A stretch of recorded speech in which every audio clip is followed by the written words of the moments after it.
Okay. Wonder if anyone's going to show up, hon. I don't know if you put in the broadcast, hon.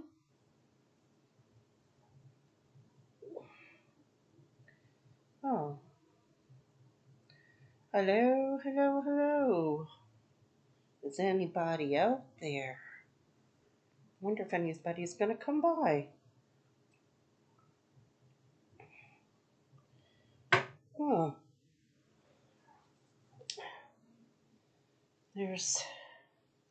That's interesting. Hi, guys. How are ya? Hey. I was wondering if anyone was going to show up. It was empty in here for a second. Hello, everyone. I just want to see. Yeah, there we go. I thought I put it in wrong. Still learning, still learning. Hi, guys. How are you? Oh, I'm so happy to see you guys. I feel I need a little community sort of endorphin rush, I guess, or kind of like you guys always make me feel better.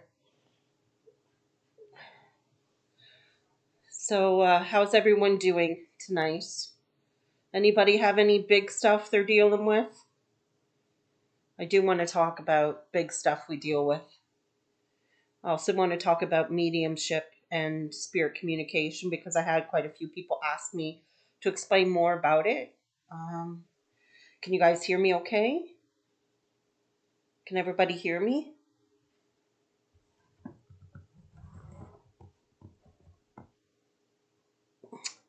Is Angel here? I see someone said Angel in English. I don't see Angel here. I don't know if I put up the um, the pre-notice where it says premiering at 8 o'clock or going live at 8 o'clock. I don't know if I put that up right. Wow, what an amazing couple of days it's been.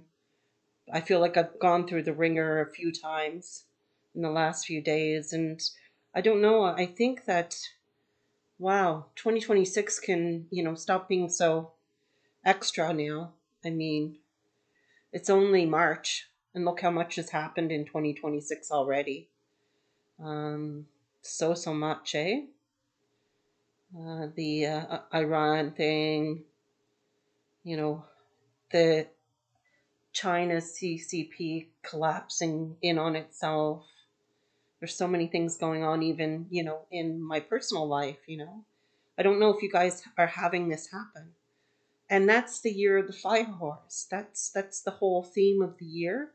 It's a theme of destruction, but it's not a reckless sort of unfocused destruction. It's almost like it's laser targeted so that we can rebuild on top of it. So you may feel in these next few months um, that, everything's imploding around you and you have no time to breathe. It's one thing after another. My family's going through it with our kids. I told you about my nephew who's just had brain surgery to have a tumor removed, and it was the size of um, a melon, in between a melon and I guess you would say an orange, about orange size, I would say. And that they let it go for quite a long time, and he's in the recovery stage now, but he's back in the hospital because it's swelling, and they may have to do surgery again. So everybody, please, if you can, send some white light to him and healing white light. Um, yeah, my other nephew, he had, his testosterone in the blood work was off the charts, so they had to do testing to see if it was indicative of testicular cancer, and that just came back, and thank goodness he's okay. It stemmed from him overdoing it with fenugreek and other herbal remedies that he mixed together. So now he's backed off of that, and the numbers are looking like they're dropping. So then my son's going through it as well. He was struck by an SUV a few years ago in 2018 and almost died, and had a lot of years of coming back. Like, I'll never forget the day he came to me from physiotherapy and he said, "Mom, I ran today." He was so proud of himself. This was going from being in a wheelchair to running. So I always feel very lucky that he's still alive. And, he had a brain injury from it. And this is a guy that went from doing a 4-year engineering program in 3, and being on the dean's list every year, and being the person with the top marks at the end of that program. And so he's had some challenges since then, and he just got sick recently and ended up with a high fever. And so I'm going down to Nova Scotia because I'm going to see how he's doing, because I'm worried that the hospital he's working in might have had an outbreak of meningitis and they've missed it. So I'll be down there. I'll be flying there this weekend. And I'll be down there and I'll be looking after him. But I know he's safe and I know he'll be okay, because I sent all my spirit guides, including my guardian angel, and you said he would go and take a look and check in on him. So Yu Meng Long said, "Yes, Deb, I'll do it for you," he said. When I talked to him on the spirit box today, "For you," he said, 3 times he said, "For you." So they're over there now and they're protecting him and they're keeping him safe. And so we're all going through things like this. And when you see, like, my baby sister, our youngest in the family, has a son who was in a motorcycle accident. He was just, uh, riding along on his motorcycle and it kind of skipped. He hit a rock or something, it skipped, and he went off the road and hit a Jersey barrier, and he lost one of his legs right up to his hip. And so he's been dealing with that and pain medication and phantom pain and all this stuff. And he's rocked through it, These are all our children are all very extraordinary people with extraordinary souls. And they came here not for a smooth ride. They came, like I said about Yu Meng Long. He was incarnated into this world as a light bringer. I really do think he was an indigo child. I really do think he was. Anyway, so he came in here, and they he was in the lineup waiting to come down to one of the most challenging planets and dimensions in our universe, in our multiverse.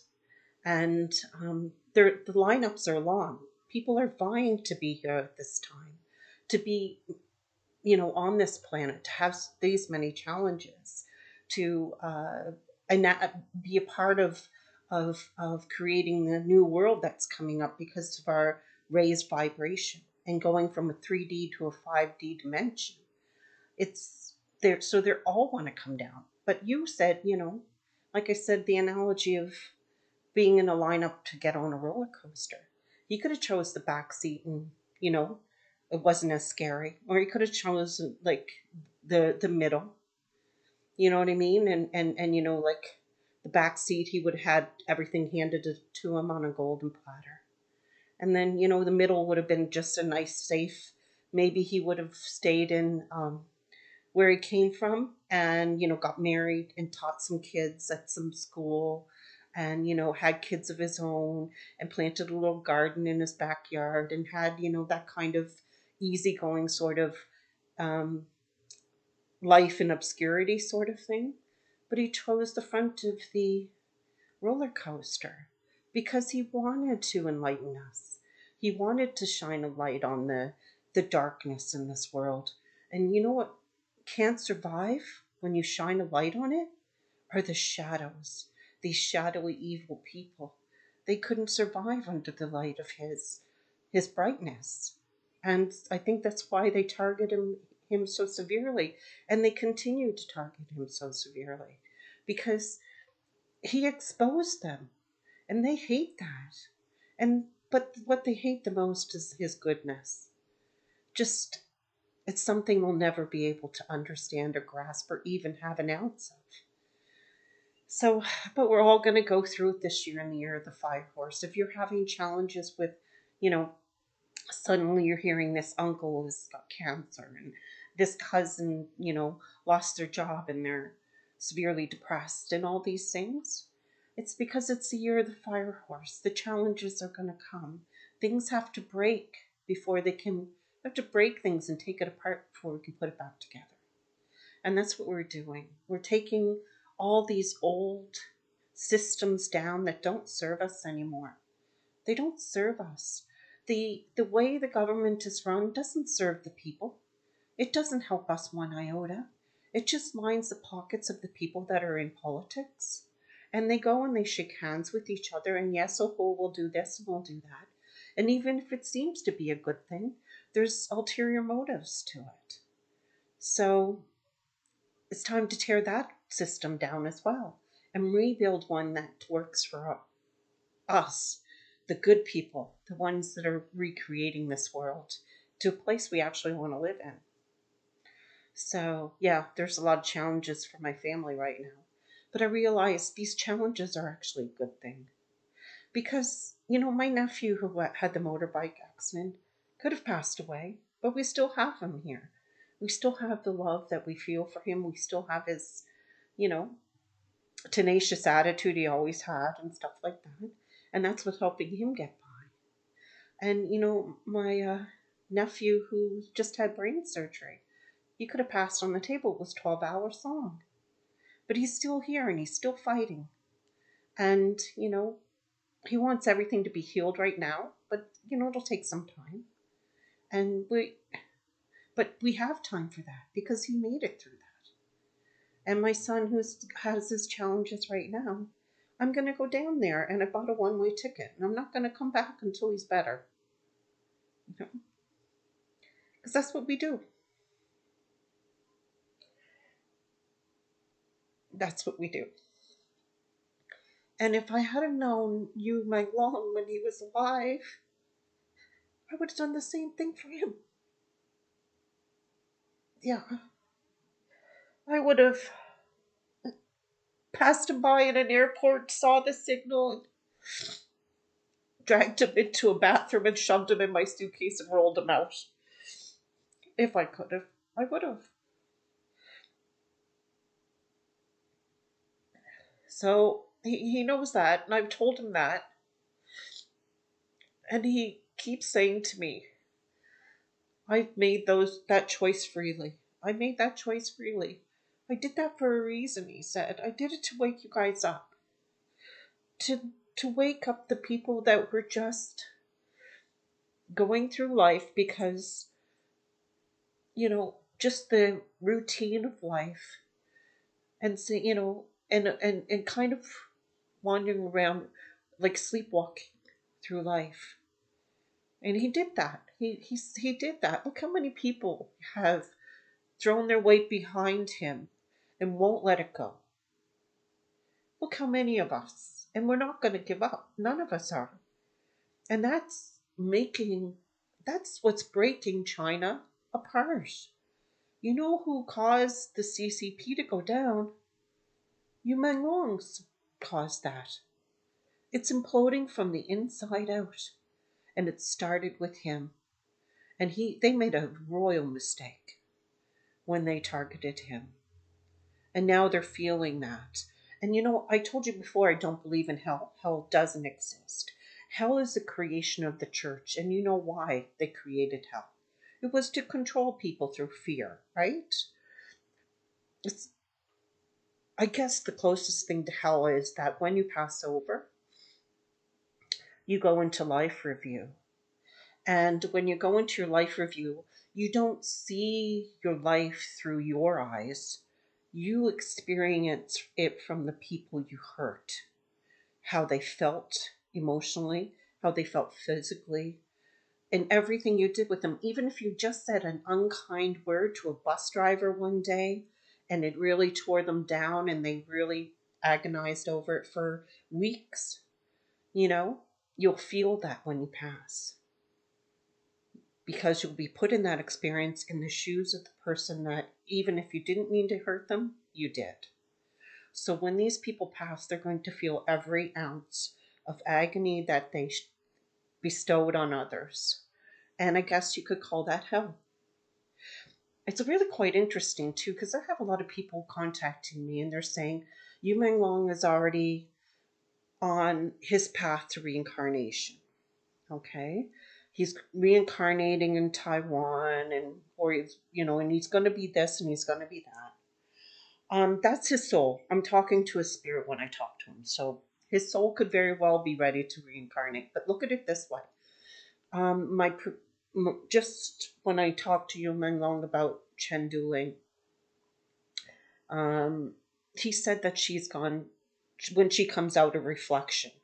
He was talking about her gone, and she'll come back in 2 days. And then he immediately followed up with 20 years in Earth time. So 2 days' time in his, where they are now, is 20 years in Earth time. So time runs differently. Remember how I said, like, it's all like on the other side. It's not like your past is behind you and you're standing in your present and your future is ahead of you. It's almost like it's spread out horizontally. Okay, but with Yu Meng Long's soul, I so in the time span that they're talking, if you equated to how long that Yu Meng Long's been on the other side, it would be the matter of minutes before he would make that decision to come right back again. If you looked at it in that sense, because he's been gone for 6 months now. If 2 days in their time is 20 years here, he's in our span of 6 months, probably minutes. And I wouldn't put it past him though, because this is the guy that chose to jump on the front of the roller coaster and take on that really challenging life and know how lonely it was going to be, know how many hurts he was going to. Like, even in the last session with him, he still brought up Fan Chi. He still brought him up how he felt betrayed by this good friend of his. He brought it up at the end of what he had to say to me. And it hurt. He said it hurt. That betrayal hurt. And he doesn't feel the pain on the other side, and he's joyously happy, but he still knows, he remembers the pain that had happened to him. And, so imagine he could talk about how they had burned him or, electrocuted him. He could have talked about that pain, but he never talks about that pain. He only talks about the emotional pain, because that's what we're here to do. We're here to connect with each other, to love each other. And that's what we have to do. We have to choose to be united, and we have to choose love. We have to stop wallowing in our fear and being divisive with each other. That's what we're doing. When we, that immigrant, that lives across the street is going to steal my job. He's only here, and, they're taking all the jobs from the young kids because they're working at like Tim Hortons or whatever because they got a deal. All this stuff, all that divisive stuff, or they're going to shove Islam down our throats. So, Sharia law on this and that and the other thing, but there's so many people who follow Islam that follow true Islam. If you ever read the Quran, it was one of the first religions that recognized women to be for their, autonomy. They could have their own money and keep every penny of their own money and still have access to their husbands. They could own land. They could own businesses, right? All in the same time as in the Victorian era when women were still being treated like chattel. Like, I was just listening to a historical podcast about, the Pope and all his daughters that he married off to create, alliances with other countries and so on and so forth. That was back when the Pope could have children, right? So this was in the time before the Medicis and stuff. So make powerful alliances. And these women were just, they had to try to work in a world that really wasn't built for them, and be political at the same time in the ways that they could. Yeah. So anyway, this is our challenging year. It's going to be a very challenging year, but I love the way it's going. Every time I hear about something new in China and how it's breaking down, I'm like, yeah, we're fast tracking this. I thought it was going to be 2027 when it broke down, but it looks like it might be just by the end of this year that it's going to completely implode. And hopefully the stress of it gets rid of, I hate to say this because like he is a person too, I guess. He's a very troubled soul. But Xi Jinping, I think he's going to succumb to heart attack or something in the summer. By that point, you can tell he's losing weight, but his face is getting bigger. So it's looking like hypertension is a real issue for him. Um, yeah. Uh, so these are the challenges. I'm going to get on a plane and I'm going to make some difference over the next couple of weeks. And um, maybe I'll just say the hell with it. You know what? I'm going to and just jump on another plane and go to the Philippines and sit on a beach and watch a sunset. Because I really see all of this imploding. So why are we holding on so tight to these old paradigms that don't work? Like, oh, I'm going to stay in my job. Like, I love the story from Jim Carrey when he talks about the fact that his father was a really gifted musician. And on top of that, Jim Carrey says one of the funniest people he's ever met in his lifetime. And that's quite the, thing to say. And he says his father, could have gone to LA and been like a big band sort of leader, and could have done comedy himself, could have, in the era of Bob Hope and stuff like that. But he chose the safe route. He became a bookkeeper and accountant. And at 50, he was laid off. And Jim Carrey and his family became homeless. Their father was the only breadwinner. And they camped out in a tent, and he jokes about it. He said, I was in Canada, so I thought we were just camping. You know what I mean? But they had no roof to put over their heads. And eventually, all three of them, his mother and his father and him, ended up working janitors in a factory. So they each did an 8-hour shift.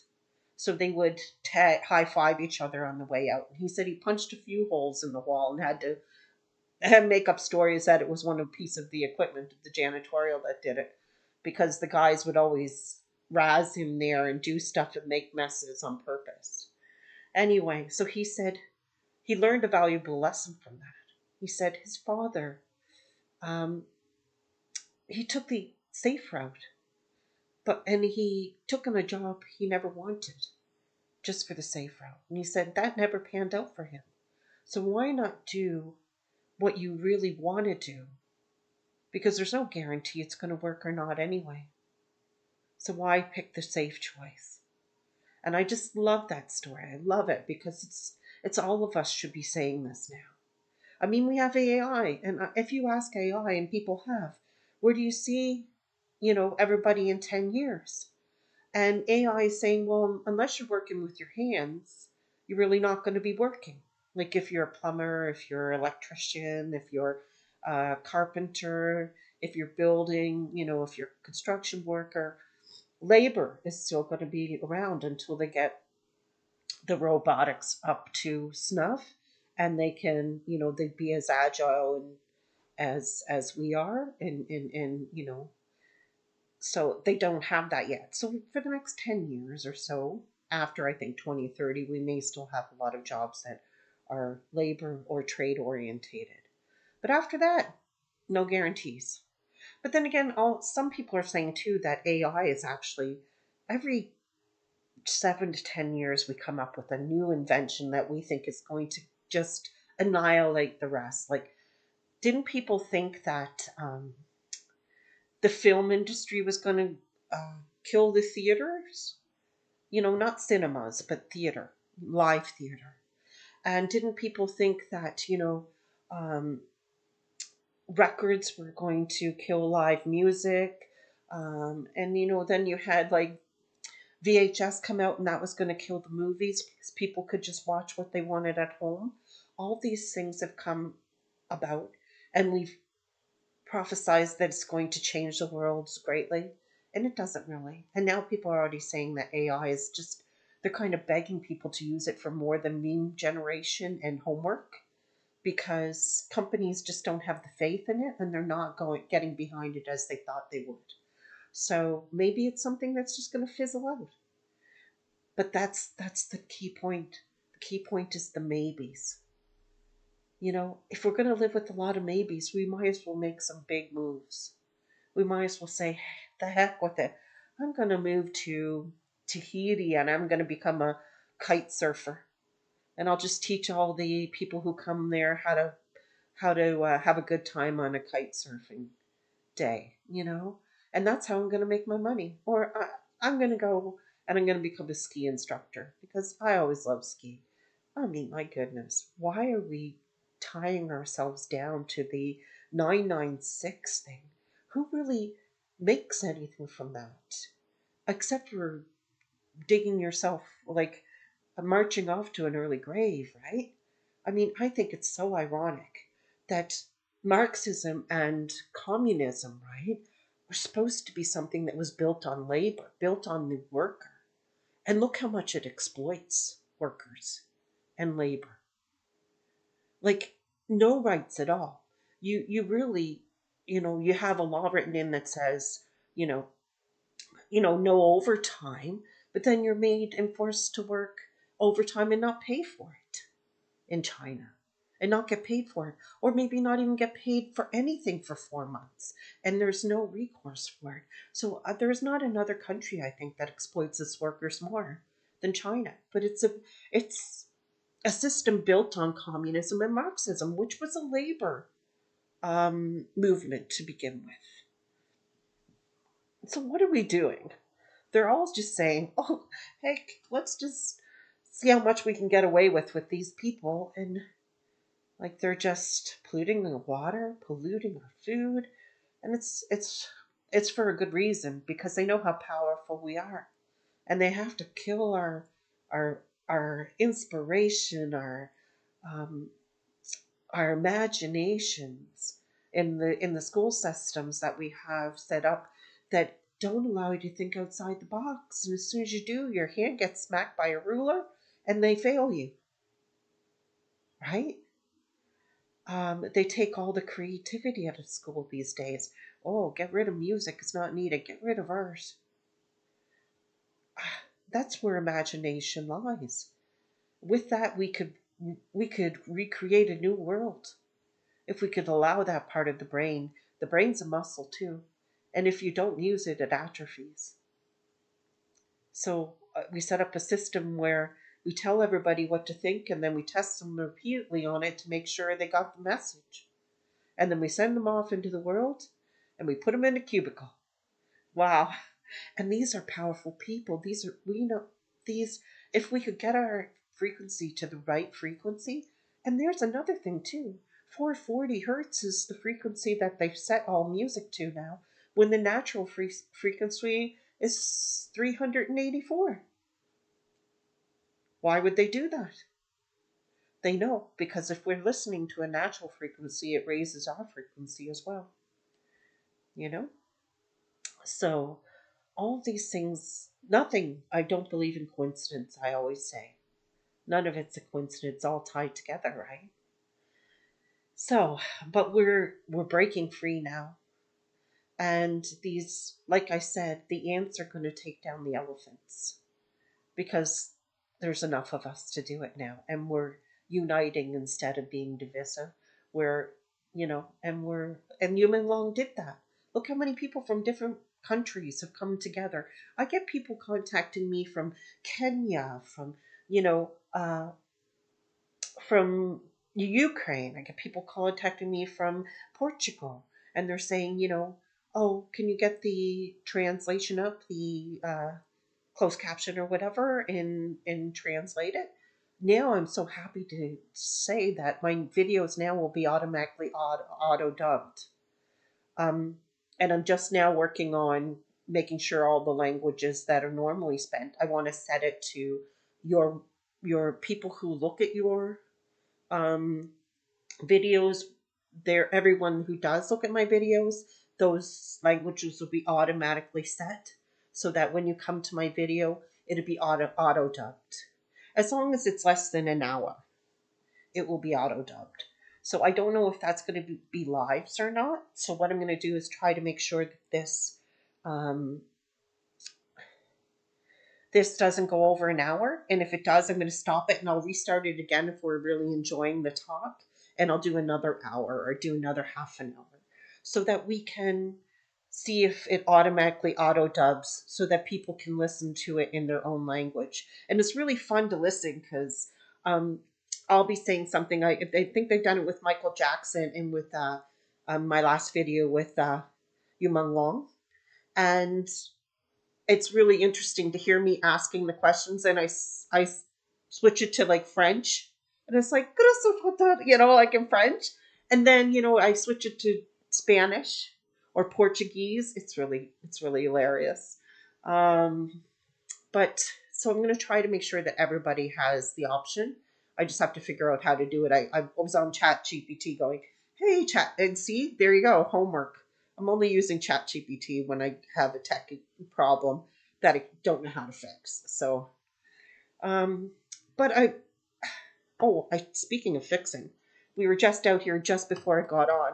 I was like thinking I was going to be late because a huge windstorm came through and blew down a part of my fence. So I was out there fixing it before I came in here. So it's all fixed up now. Um, yeah. Uh, so what I was going to do is I was going to talk about mediumship and what that sort of entails and how you can become a medium too. By using simple devices, you can ask human long questions as well and get answers from him real time. There's certain methods you can use, and you don't need to worry about negative entities coming in when you're using simple methods like, let's say, a pendulum or dowsing rods, or maybe just a tarot cards. You know, you can ask questions too, because a lot of tarot cards these days, they're not like the old rider decks. They actually have explanations that come in a book with it. So if you put down a regular spread, you can look in the book as to what it means there. And you can do some interpretation yourself. I think my sister has a deck that's gorgeous, and she looks at the pictures for interpretation of what it means and what it's saying to her, you know? Um yeah, so mediumship, there's various types. Yeah, various types of mediumship. Um, Here, my daughters. Okay, so medium is spiritual context or individuals connect the living with the spirit world, classified primarily into mental type of mediumship and physical mediumship. Okay, key types are evidential mediums. They provide specific facts. Trance mediums, they allow the spirit to control them, to come into them and speak through them, and animal communicators, which I think is really fascinating.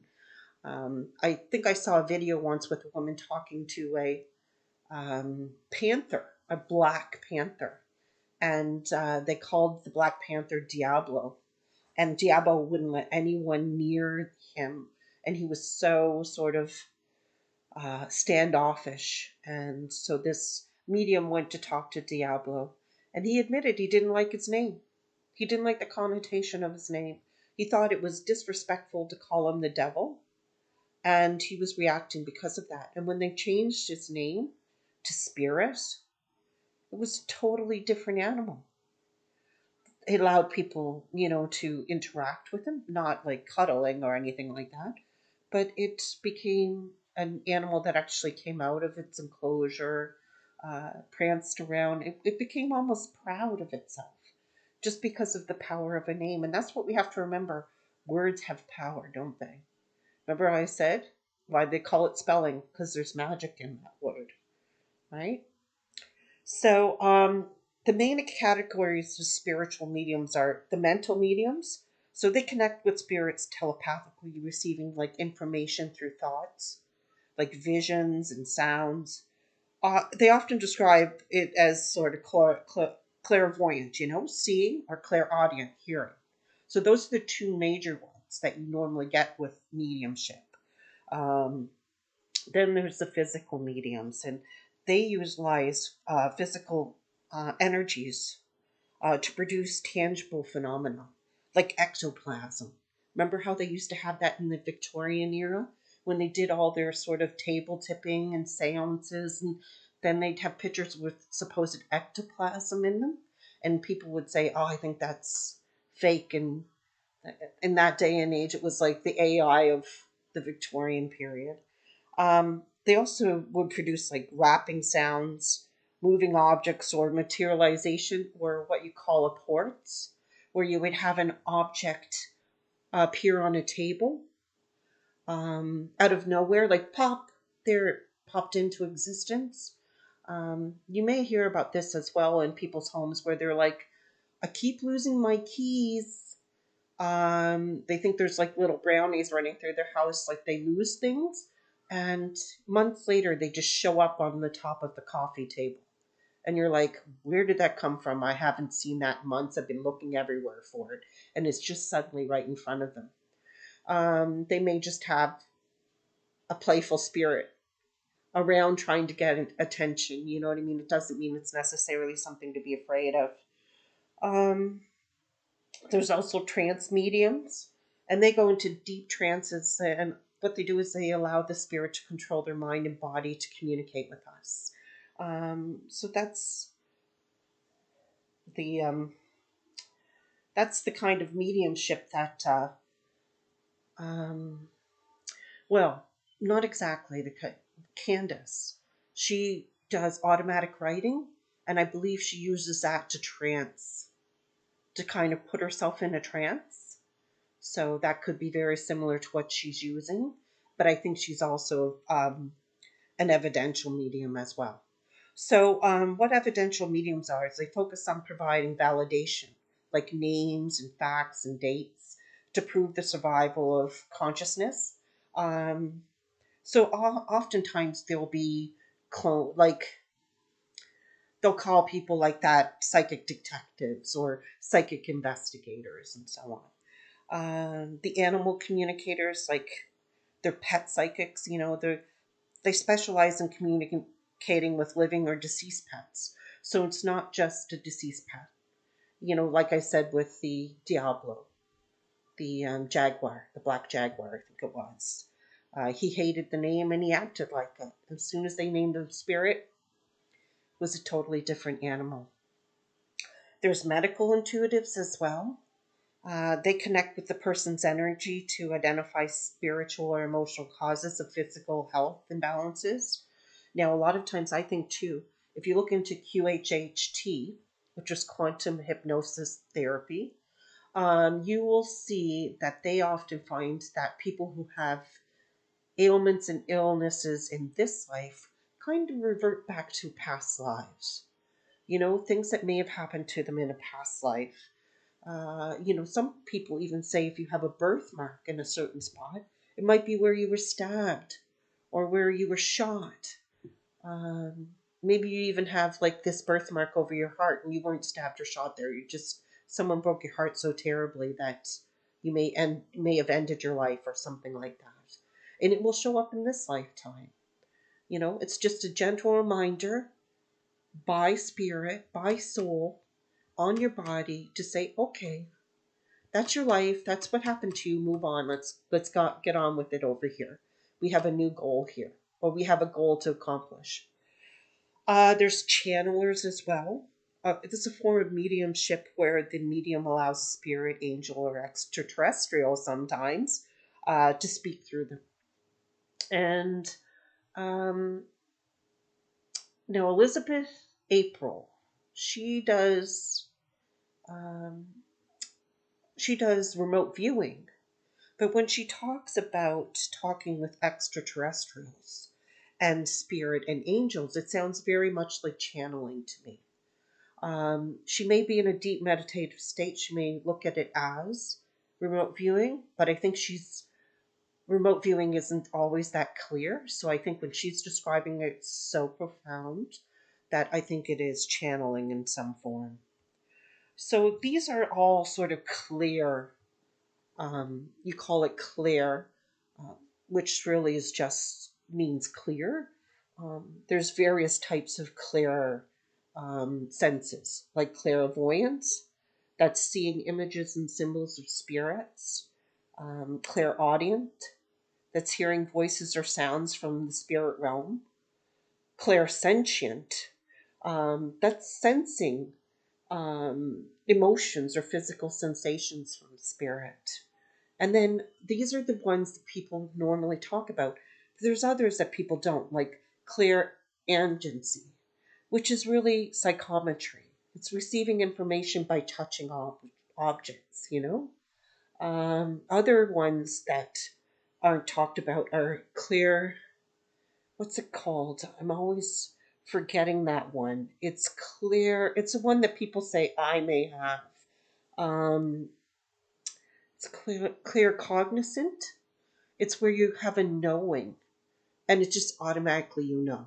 Like, remember how I say sometimes when I'm going to, when I hear something, it doesn't ring true to my ears? Or if I hear something, I know that that's the truth. Yes. And it's like almost an automatic piecing of it together. These are kind of the ones that people normally don't talk about. And there's two others. There's one where I can't remember the name of them, but one where it's clear somnolent. It's about smelling. You can actually smell, like you'll smell perfume or flowers or cigar smoke. And that's your mediumship. It's part of your mediumship. You're like, oh yes, I can see, like, this is an older gentleman coming in and he's got a pipe and I can smell the pipe smoke. And there's one as well of taste. So let's say you may be having a grandmother come through and she's an old nona, and you're tasting the carbonara she would make that she was famous for. So things like that. That's the type of mediumship and how it presents itself, so that you can read individuals that have passed on. There's also art mediums as well. They use like art materials such as oil paint, acrylic, watercolor, pastels, um, to go into a trance-like state and paint, and then they step away from the canvas, and it's telling a story that can be easily interpreted. Um, Physical mediums, uh, they're sort of used like um, matter around them, like the waves, such as sound and how it travels through it, and solid, liquid gases, things like that. So it's more scientific. It's really quite cool because this medium will sort of set up a science experiment and use um, the smoke coming from the chemicals that they're using and stuff like that. It's quite interesting. I think that's the strangest one I've ever heard of. So there's also communication mediums to channel for distributing information, such as like on social media, television, print, according to like these are the mediums that you're finding on YouTube. And it's almost like it's a new mediumship because now you've added another element, which is media to the whole mix, right? Uh, the other thing, you can almost say that spirit communication through the box that I use is a mediumship, but not quite because I'm not using my own skills. So spirit box communication is like, or ITC research. So ITC research uses like technological devices such as spirit box, EVP recorders, computers, to capture, enhance, or facilitate like speaking to spirit that's moved on. So, and they'll use different devices as well. Um, so that's just like the spirit box. Like for me, I think you call that, it's actually PPO. An EVP would be something that you get from a voice recorder. So there's two different things, but everybody just calls EVP the same thing. So I've never made the distinction when I mean, it's hard enough to get people to understand what I do. If I said PPO, they would be like, "What are you talking about?" I don't want to confuse people anymore. So the methodology or the methods with ICT research. Um, so it's anything that we do to sort of capture evidence of spirit. That would be audio, visual evidence through like equipment, anything like that. So one of the experiments that people used is they would use, you know how you have snow on a TV when it's not in its station way back in the day? They would use that snow, and spirit could manipulate the snow on the screen so it looked like a part of a word or it looked like a shape of a person and stuff like that. So that was another method that they used. Um, So, a spirit box is just about the white noise, pink and brown noise that's generated on a radio. And what they do is just scans the frequency so quickly up and down the dial that you can't even get one syllable out from each radio station. So it's never going to make a whole word out of how quickly you have that scanning. But you get words, and the words are not in the pieces of the phonemes that you're getting, like you're getting, it's in the background of the white, brown, and pink noise. Um, so yeah, I'm just, you guys all know that a medium uses their own skills. That myself, you would call me, I guess, a paranormal investigator, or ITC researcher. And I use technology. So the type of technology I could use would be REM pod, K2 meters, um, SLS, where you can see the creature or the person in a stick figure form. You might have seen that on Ghost Adventures or something like that. And it will pick up that person in the corner, and you can see that there's spirit there. Um, Flare sometimes, where you have like night vision. If you put it on an infrared night vision, sometimes spirit can be picked up on that. There's also what else? Oh, I love when they use like the laser.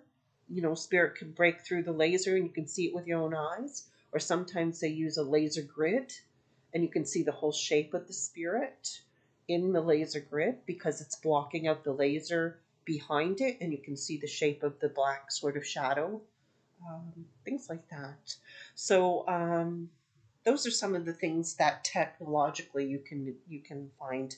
But outside of that, if you wanted to sit down and have a discussion with Yu Meng Long, what I'd recommend is just getting yourself a nice, comfy sort of meditation pillow that you can put on the floor.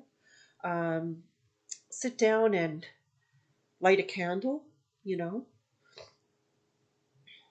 do some deep breaths, close your eyes, see yourself flooded with white light, see yourself sort of um, feeling like a tree and you're from whatever's touching the floor, you're setting roots down, and that's what's called grounding. So you're grounding yourself and you're covering yourself with white light for protection. So, and then you go and you ask questions in front of the candlelight and see how the candle responds when you ask a question. If the candle flickers, that could mean yes to you, and if it doesn't, that means no, right? And or you could get yourself some dowsing rods and you could ask the questions, and how they say, you can charge your dowsing rods. or with crystals, or with putting it in the moonlight on a windowsill, things like that. Or just, just playing around with it and putting your own energy into it. And, you would ask the dowsing rods questions. And some say when they cross, that's a yes. And when they flare out, that's a no. So you could ask yes or no questions with that. Or you could just get yourself a pendulum. And you could make one. So say you have a necklace, and you put a heavy sort of charm on it. That's a pendulum. And you can ask a yes or no question and, ask the pendulum to show you what's yes. And if it swings in a circle, that's yes for you. And if it just keeps, rocking back and forth like the old pendulum of a clock, just back and forth, that could mean no to you. And so you can ask spirit questions in that way. And so maybe you're having a rough time and you don't know whether your, course at university is the one that's for you. And you're like, am I on the right path? You could ask questions, you know, don't make any real big life choices that way, but it helps you feel a little more confident that you're going in the right direction. And I think it would be super fun to ask Yu Wang some questions and see what he says yes and no to, or what he refuses to answer, right? Um, well, I'm telling you, my last session really made a lot of people mad. Really, I'm getting a lot of hate, and it's quite interesting because and I realized, I was like, okay, I know everybody. I know you don't want to hear these horrible things happen. You want to think that, Yuman Long didn't have kids because Yuman Long was so, you know, oppressed that he never had to have life. And he didn't. They manipulated it. They made it happen because they wanted his offspring. And if you look into the Epstein files, there's eugenics all the way through it. Look at Epstein. What did he do? He used artificial insemination to have hundreds of children with these women, and nobody's even sort of talking about that. Why wouldn't um, the bad guys or the CCP or whatever do the same thing to these artists? If they wanted to make sure they had children who would grow up to be beautiful and talented, to exploit them, they set artists up to have these children so they can make sure there's a steady flow of these talented children with maybe the perfect energy. Because what are artists anyway? Artists are like generators, I think. They generate this. Like, why do you think we're all so drawn to them? Because the energy they're putting out is something that resonates with us. And, so why wouldn't you want to make a whole bunch of other beautiful artists to exploit them in future? And I can understand people don't want to hear that. One person said, stop creating rumors. And, I'm not. All I did was ask Yuman Wong. I said, did Sophie exist or not? Anything that was given after that was totally voluntarily given to me. I didn't specifically ask him anything about Sophie. I just said, did she really exist? And all that came through was what he wanted to say. And who knows? He's been saying Sophie over and over again, right? Is he just saying Sophie over and over again because he encountered some woman in a room that was pregnant, that was going to have a child? It must have been someone truly important to him. Not to say that Sophie was, but the circumstance of Sophie was extremely important to him, for him to say it so many times to Candace and to others, right?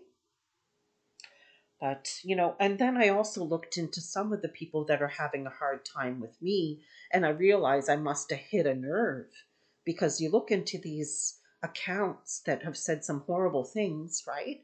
They've started 5 months ago. They have no content. They don't have any playlist. They don't have any messages. They're just blank.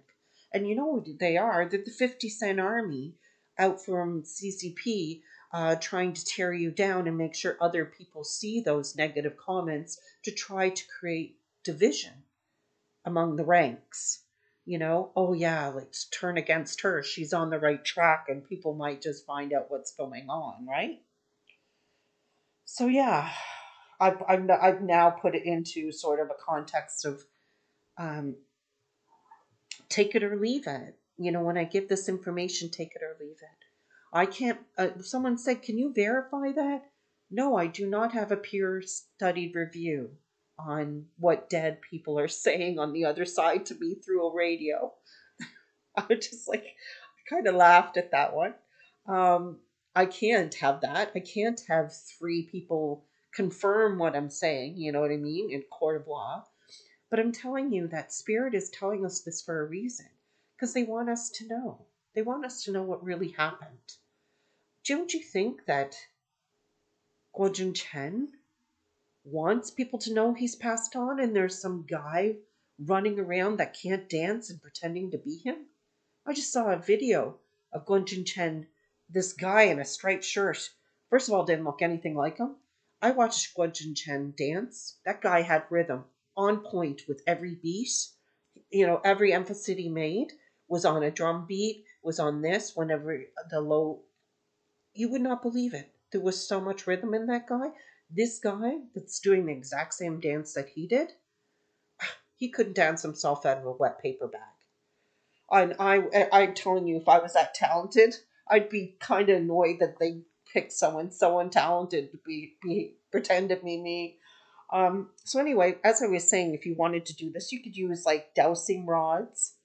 Um, so you could do the preparation for that, like I said, grounding yourself before you start. Check the calibration on it, establish what yes or no is. Um, you know, Charge them in the moonlight if you want, or, play around with them to allow your energy to, uh, get absorbed into the dowsing rods. Or you could use a pendulum.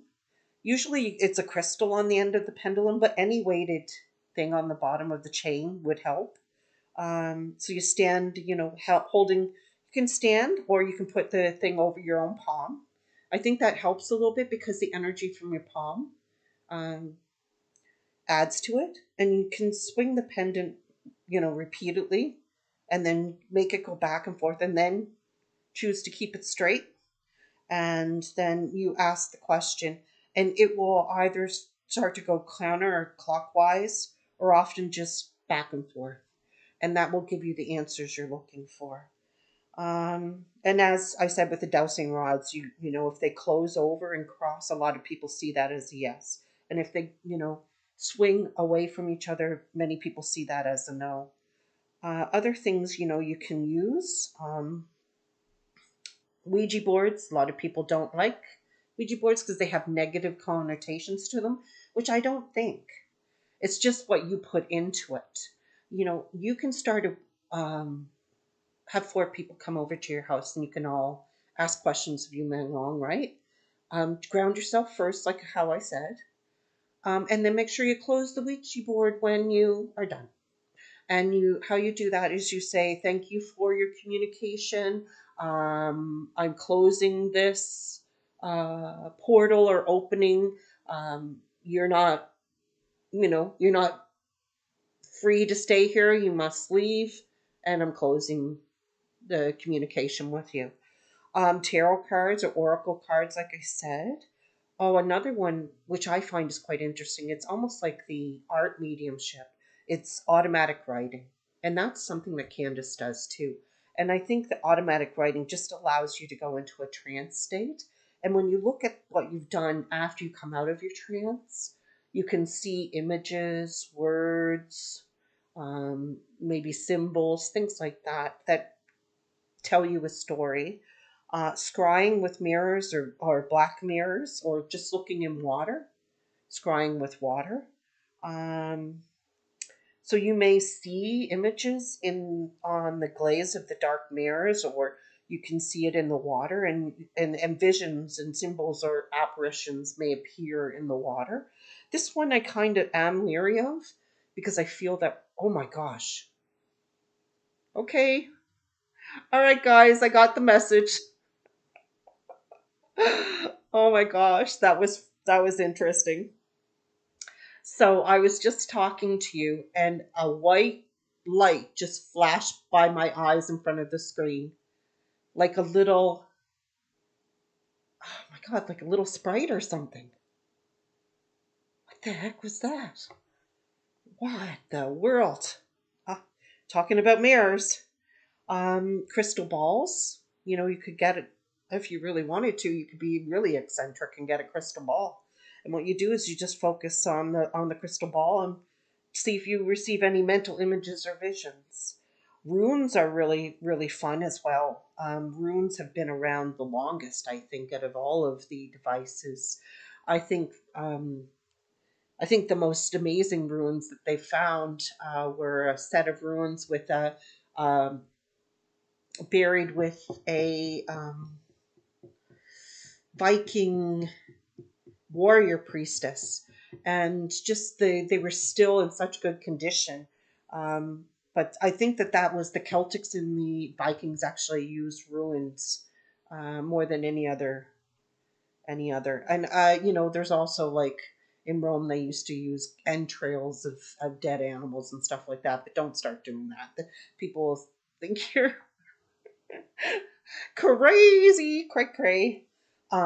So again, like in another thing too is in the UK. I loved used to watch the old UK sort of haunted explanation. What were they called? Um, something haunting. They used to do table tipping, and they also did with the glass um, on a table. They did that like a Ouija board, but just a plain glass, just water glass on the table.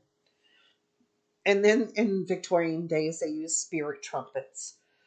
These were narrow cones used in seances, and they were placed in the table to amplify whispers or sounds from spirit. So that's an older version. Now, like the new stuff is spirit boxes, or what people sometimes call ghost boxes, EVPs, which are electronic voice phenomenon, SLS cameras, like I told you, where it's like a structured light sensor that picks up on any movement and you know projects infrared light to map surroundings and can detect human shaped figures not visible to the naked eye in the red light spectrum. Our REM pods, you know, that Candace uses that to communicate. EMF readers, that would be electromagnetic field K2 readers. And there's lots of mobile apps now too. I'm telling you, you started communicating through an ovilus with me, right? He kept communicating through an ovilus. So I was using the ovilus and help kept coming up, help, help, help. And then help me kept coming up. And I was like, who is talking in this thing? And I decided to get the spirit box out, right? And I hadn't even discovered Yimeng Wang yet. And I think it was almost like the same day I brought the spirit box out that I discovered him. So it was really exciting too. Um, the messages that I received after that, but that was through the obelisk. So if you wanted to get yourself some apps, you could get an EVP recording app. You could do an obelisk app. There's ghost. There's fun ones where you can see if there's a ghost in your house. You know what I mean? It'll like you pan the room, and a ghost image will appear where a ghost might be. Those are fun. Why not? Give it a go, right? Um, So, like I said, other ways to detect it without technology would be the candle flame. Gazing, it's called cryomancy. When you look into the candle, you observe the movement and the shape and the intensity of the candle's flames for messages. So if you ask Yuman Long, did you hate Duce, right? And the flame flares up like crazy. I think that's a good indication that yes, he couldn't stand him. You know, things like that. So that's how you would use that method. Water scrying, that's hydromancy. Like I said, that's just almost like using the glass mirror. um, scent detection, just using your own nose. Because sometimes when I was in investigation, when I did the investigation of a place called the Dollhouse, now the Dollhouse was it was an underground railroad stop where the slaves came in from across the U.S. to Canada, and they hid there for a short period of time because when this was in Niagara, right? Um, these slave uh, owners would send these bounty hunters out to find them. So they had to hide for a short period of time before they could be moved off away from the border, right? So I was there in investigation at the Dollhouse, and not only was this gravel floor in this basement where they, had the tunnel to get in and out, um, there was rocks thrown, but not only that, there was like a scent of cotton, and cotton actually does have a scent. It's not just, it has a flowery scent to it. And I was like, wow, they're letting us know they're here. And then I did EVP session there with just a voice recorder, and we got gospel music, like the music they would sing in the fields while they worked. So yeah, there's lots of ways that you can also try to communicate. Meditation is another one.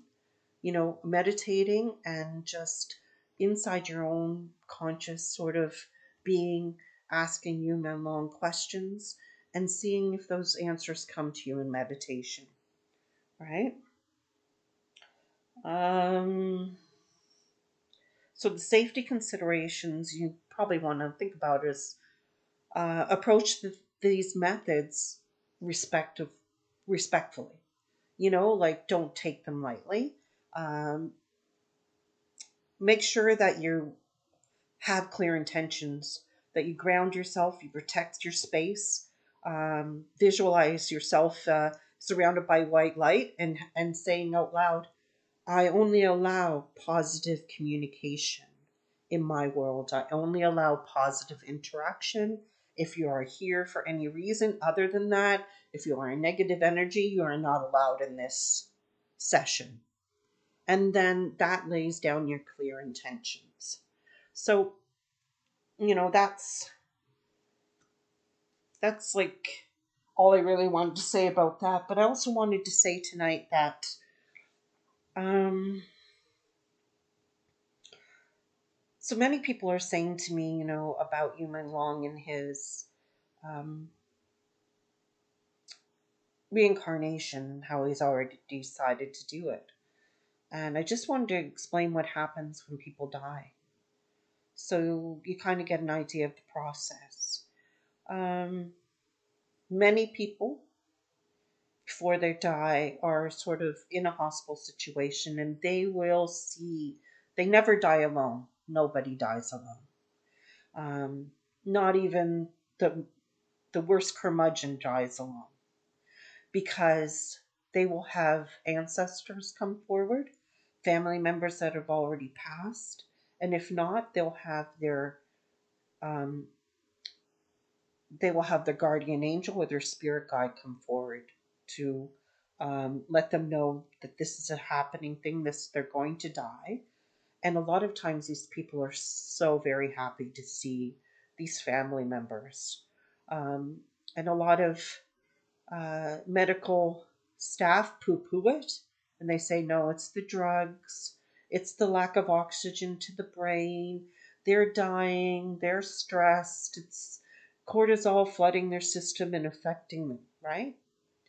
um, and anyone that works hospice knows better, because it's the same thing that happens all the time, and they know this is a pattern, it's not just random. So then they'll pass on, and a lot of people who have had NDEs, which I don't know if you know, that's near death experiences, will say that they just felt extremely cold, right? They just got very cold. And then it's almost like they slide out of the body through the crown chakra at the top of the head. And all of a sudden they're standing there and they're looking at themselves. And they're like, geez, I didn't know my butt was that big. Or, hey, why didn't anybody tell me I had a bald spot? There's no panic. They're actually just feeling blissful. And they're looking on themselves, and there's no way in heck they want to get back in that body. Because, maybe they've had a horrific accident and there was nothing but pain before they passed. Or maybe they're old and they're just riddled with illness and disease. And they're now free and they feel it. They feel light. And so what they do is they will ascend, um, and they will cross over. And when they cross over, they're met with guides, with family. It's almost like a party. Everybody's there to greet you. And if it's not your time, right, and you see the light, they'll say to you, hey, I don't know, do you really want to go through that light door? Do you really want to go through that tunnel where the light is at the end of the tunnel? Because you still have some things to accomplish over on the little blue marble over there. You have family that's maybe depending on you, and you had a goal that you never reached. You really want to go through, and you don't want to go back. A lot of people say that. A lot of people who have NDEs and end up going back kind of live the first few years being very put out that they've been forced to come back to this hard, hard earth, right? Um, because it's a good thing they don't, because you come out of your body and you have like this silver strand or string that attaches you to your soul to the body. And the reason it's like a tether. And when you go to sleep at night, you're leaving your body. You're leaving your body. And these dreams that you're having are actual soul experiences that you're having. Um, you're flying. You're talking to, your past loved ones that have passed on. You're visiting different dimensions. You may be dreaming about aliens that actually do exist, right? Because imagine your soul sitting in your body all night long, how bored it would be. I don't think so. Um, while you're conscious, you, you know, your body needs to rest, but your soul doesn't. Just imagine 8 hours sitting there waiting. I wonder when this person's going to wake up, right? So, anyway, that's what tethers you. So, when you're starting to wake up in the morning and you're feeling that stage where you're just groggily coming out of sleep and you still remember all your dreams, and how weird and fantastic they were, that's your tether kind of reeling in your soul and your spirit, right, into your body, back in, so that you can wake up into this waking world. Um, anyway, so it's a good thing you don't cross the light, because once you cross that light, the tether's broken. It gets snapped, and there's no way to come back. But I'm going to tell you what ghosts and spirits are, and apparitions. So a spirit, as I said, is what I speak to. It's almost like the umbilical cord. It's your administrative staff on the other side that controls your Akashic records, your all the lives that you've lived. It remembers, because the soul doesn't, right? So your soul is made to forget, so that you can have these experiences without any. It's like any preconceived ideas or any mistrustful thoughts about, oh, I went through all this last time and it's going to happen again. So it's like a clean slate. It's a new chance. So basically, it's like that's what Earth is. It's a school, and you can't skip a grade. You can't go from kindergarten to college right away, but you can repeat a grade because you didn't learn the lessons that you needed to learn, right? Um, So, anyway, what I was saying is spirit is this: spirit comes in visitation to its old relatives that it does remember. The soul does not. The soul may be moved on. Maybe it's reincarnated. Maybe it's in life review. like channeling is. Um, so the soul is returned to source, is what they say, or God. You know, the spirit comes in visitation to check on family members, and that's when you go and you smell grandma's perfume, you know, or you feel your family members, you know, hug when they pass on, things like that. It's spirit coming to comfort you, look out for you, because they remember every past life. Ghosts are fractured souls. A ghost is someone who went through something so traumatic when they died, maybe like a murder, or maybe they had so much trauma in their life. It's like their spirit fractured a little bit and it's kind of left behind to haunt the location where it happened. And they're kind of like confused. Like, I think I listened to an episode of Kenatone Paranormal, and she does the Estes method, which I think is completely fascinating, where you blindfold the person and you put noise canceling headphones in, and they plug it into a spirit box, and the interviewer asks the question of the spirit, and the person with noise canceling headphones with you know, a blindfold on, or you know, a sleeping mask, right? Turned away from the person so they can't even, you know, they have no sensory input coming in, right? Will answer the questions coming from the spirit box, so there's no chance of mishearing what you're saying. So the interviewee will say, "Tell me your name." And the person who's under cannot hear a word they're saying because they have the noise canceling headphones, and they also have the in their ear, which is drowning out anything else that might be heard, will say Adam. And it just it legitimizes the answer. um so she does the Estes method, and she was talking to a gentleman who was flying a plane. He's maybe 2021, and he got his pilot license, and he was flying just over the channel to go to the next place in Australia to have, you know, get some shrimp and other things. And he was just going to make a night of it. And he was attacked by spaceships. They kept circling the plane and circling the plane, and he was getting more and more afraid because, you know, he knew they were trying to attack him. And he ended up going down before he got to the shoreline in the water. And no one ever knew what happened to his plane. He just disappeared or something. But he never made it to shore. He was trying to make it to shore. But she was talking to him, and he was lost in that moment. And even though she tried to talk about the other things he loved in his life, what did he do? You know, why did he pick up being a pilot? He couldn't get past that whole moment in the plane when he was being scared half out of his mind by aliens. And that's a ghost. That is a ghost. And then you have apparitions.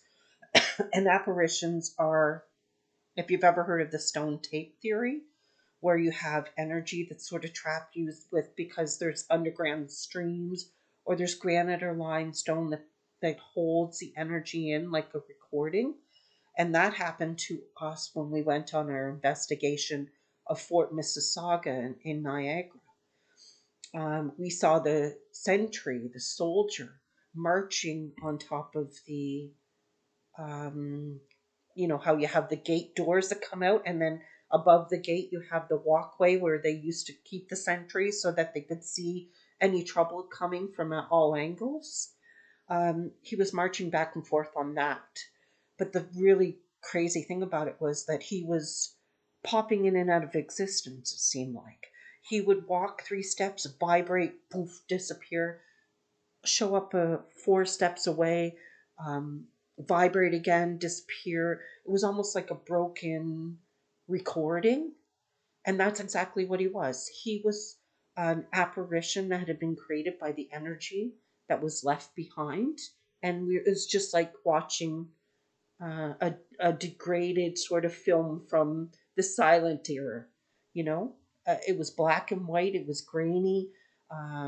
He was just more a shape than full detail, and that's an apparition. So those are the things that, yeah. So they, oh my gosh, you guys have been busy talking. I've watched you watch the chat area just flying along. I'm happy you guys are talking with each other and so on. So, what did you think of the conversation tonight? We went over. Okay.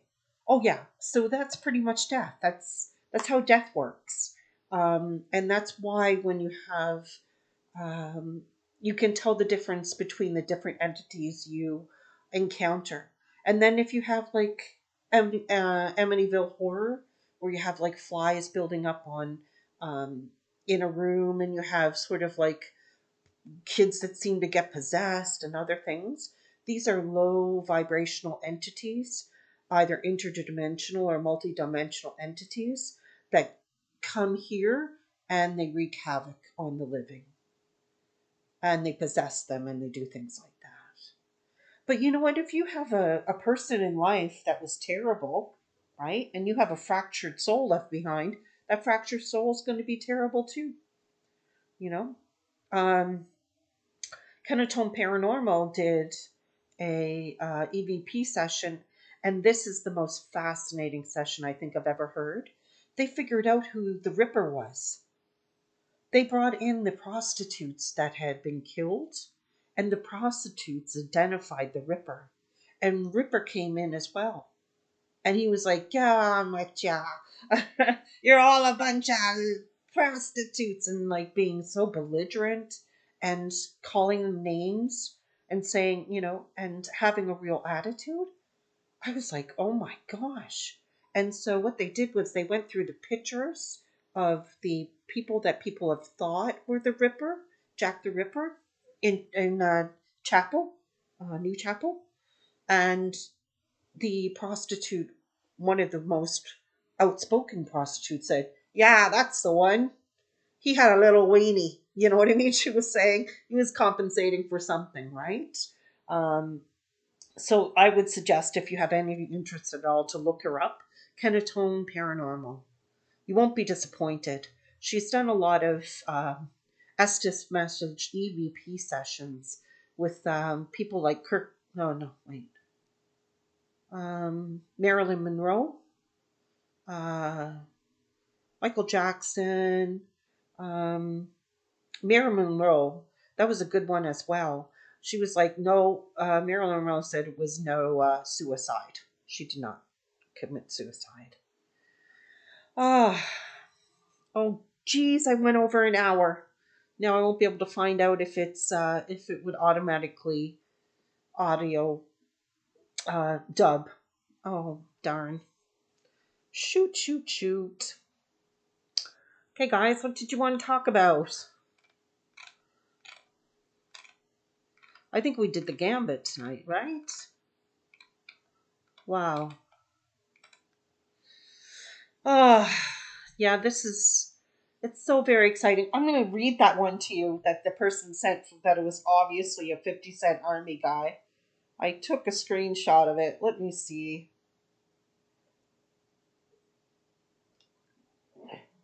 Oh, yes, that's what it's called. Remember how I said clairvoyant, clairaudient, clairsentient? It's clairgustance. So that's clear tasting.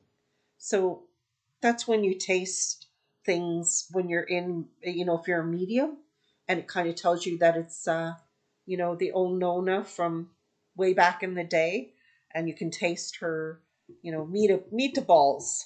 Um, and there's also clairangiancy, so that's touching, and a lot of psychometry is done from that. Um, so I think those are the really cool ones. Um, there's a clear empathy as well. That's where you feel their pain and their sadness and their confusion or their fear. That's sort of mediumship through empathy. You hear that from mediums sometimes. oh, I feel like I've never been this sad. I see Candace sometimes feeling sad just because the person who passed felt sad. Um, Clear aliens, which is clear smelling. Um, that's where you smell the person's perfume. You'll smell cigar smoke, pipe. Um, Claircognizance is, I believe, what people say that I have. I'm not 100% sure. And again, I said that's when you just, it's almost like an intuitive download. There it is. I know. I knew that. I knew that. People can't watch a movie with me. They can't watch any movie with me because 5 seconds into the movie, I figured it out. And I'm like, oh. Like, I watched Sixth Sense and I knew it from the stars. What was going on? So people are very reluctant to watch a movie with me. Um, yeah. So yeah, this is like the fun. Um, I just wonder where it is. The screenshot. What T said.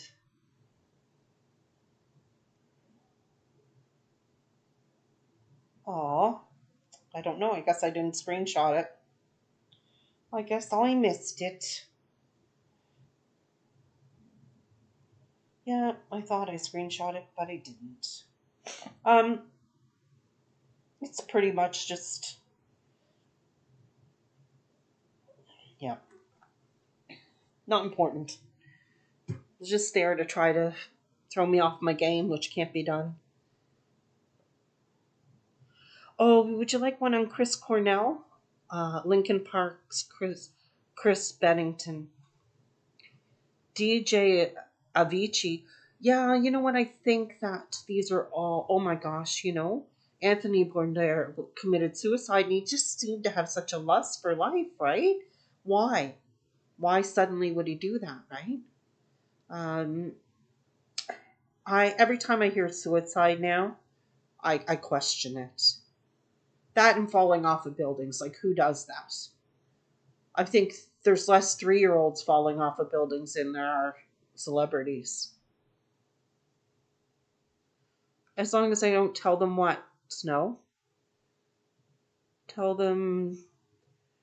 Oh, yeah, someone reached out to me and said, what should we call ourselves? Because you see all these um, YouTube channels that sort of get a following and they call themselves.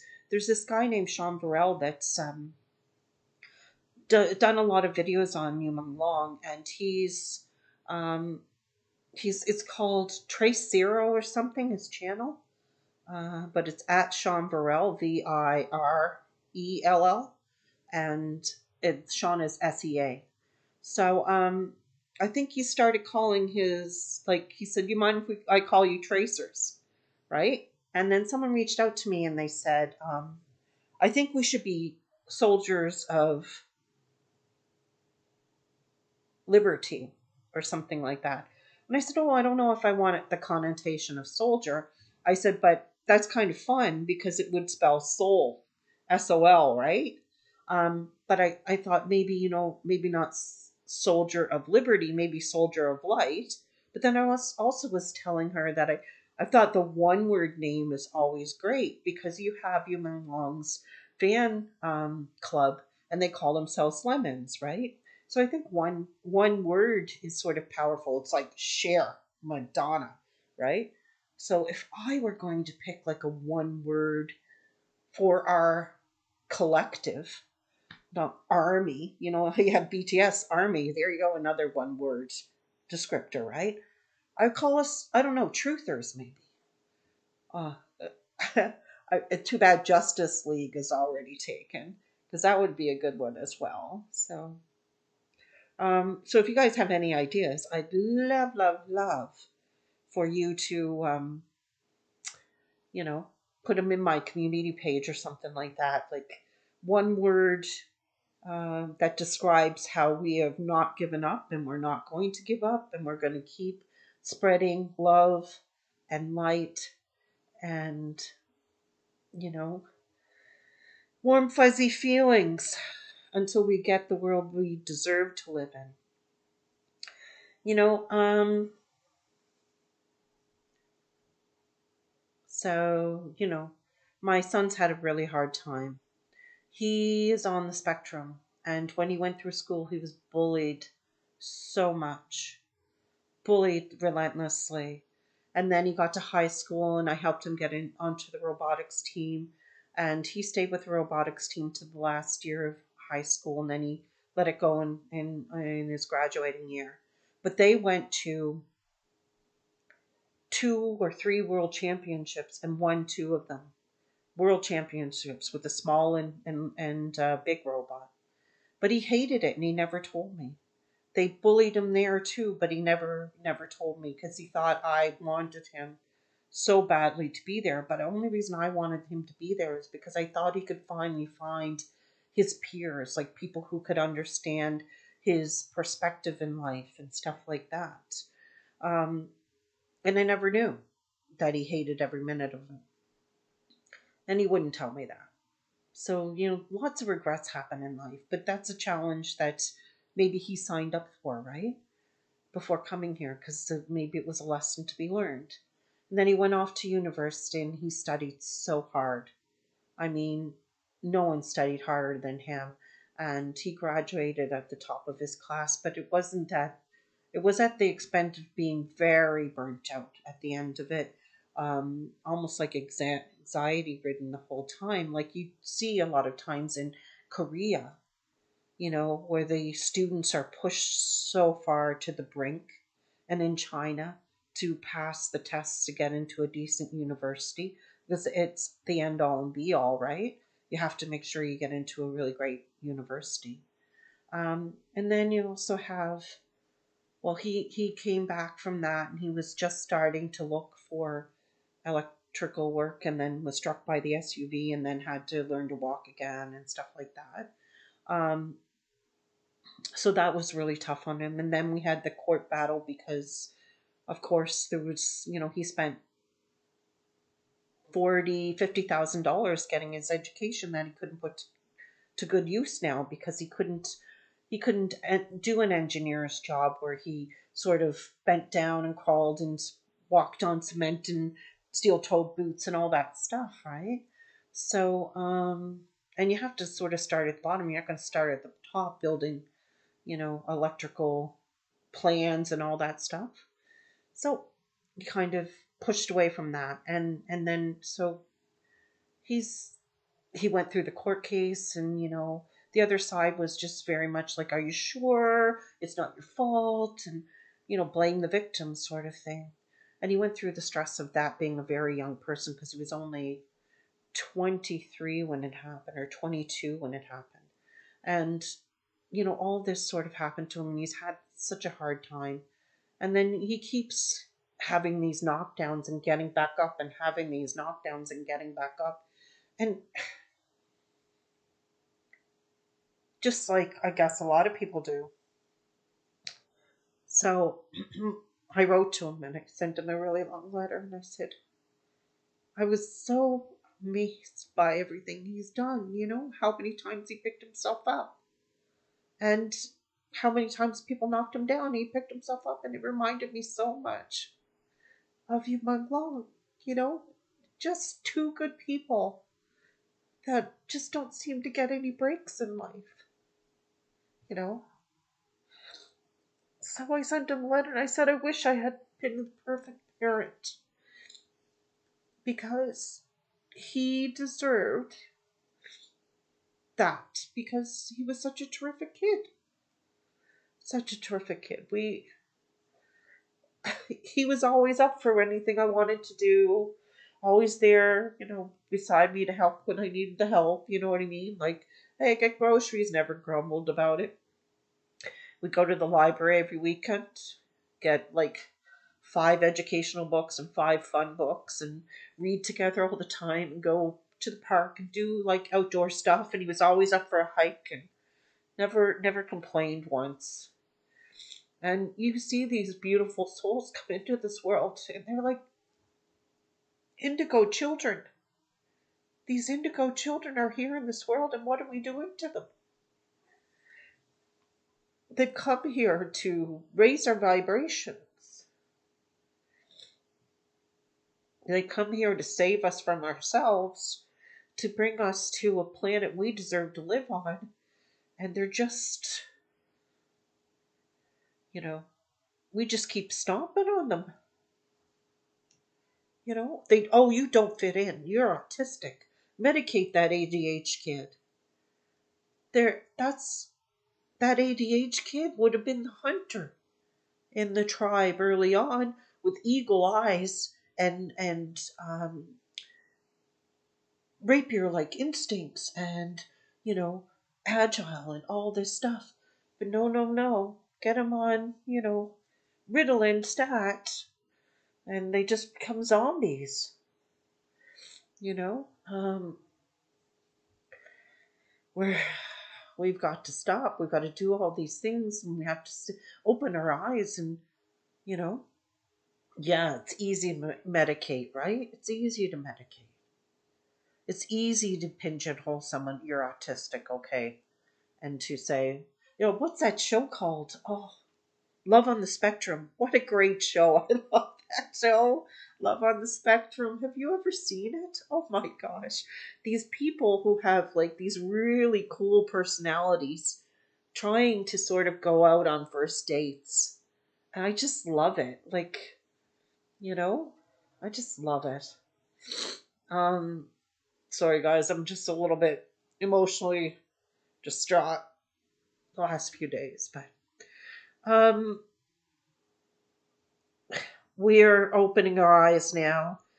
Uh, the fire horse is going to help us tear down these paradigms that cause us to uh, hurt people, you know? But there's a lot of hurt people that don't. They look within themselves and they say, okay, how can I stop the hurt that happened to me from happening to others? And that's this group here. And we're going to make sure to have kids feel wanted and appreciated and celebrated for their differences, aren't we? Because the kids are our future and they're the ones that are going to make this world better to live in. They're going to come up with these fabulous ideas that allow us to have free energy and live in an environment without pollution. Because free energy usually ends up being something that doesn't, it's not oil spills and huge clouds going up in the sky and causing damage to our atmosphere and the air we breathe. There's already young people who are coming up with solutions of cleaning up the ocean. And they're no older than a minute. And these were the kind of people that we didn't push down. They're the ones that no one got a hold of and said, hey, stop thinking that way. That's not our way of thinking. You got to A equals B and C equals D, you know? And the school system. Maybe they were homeschooled. Maybe they had parents that were maybe mavericks to begin with as well. And these people are out there on the ocean picking up the huge um, trash heaps that happen with the tidal currents, where you have the massive amounts of trash that pool together in certain areas of the ocean. We're on that cusp now. We're on that cusp.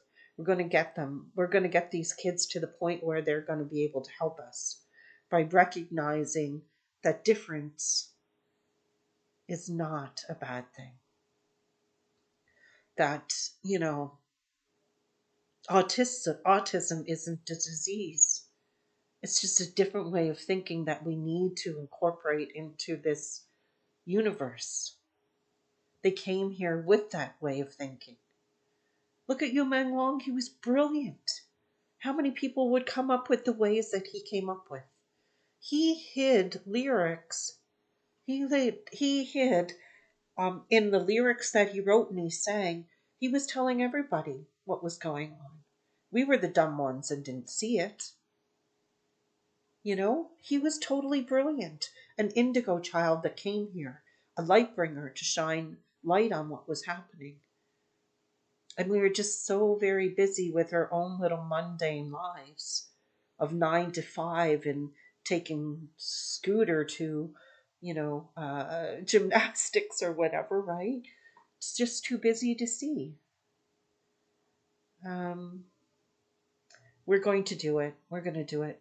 When you want to, like Tesla, someone's talking about Tesla. What did Tesla say? If you want to know the mysteries of the world, you've got to think in frequency, energy, and vibration, right? Our frequencies are increasing. They're getting higher.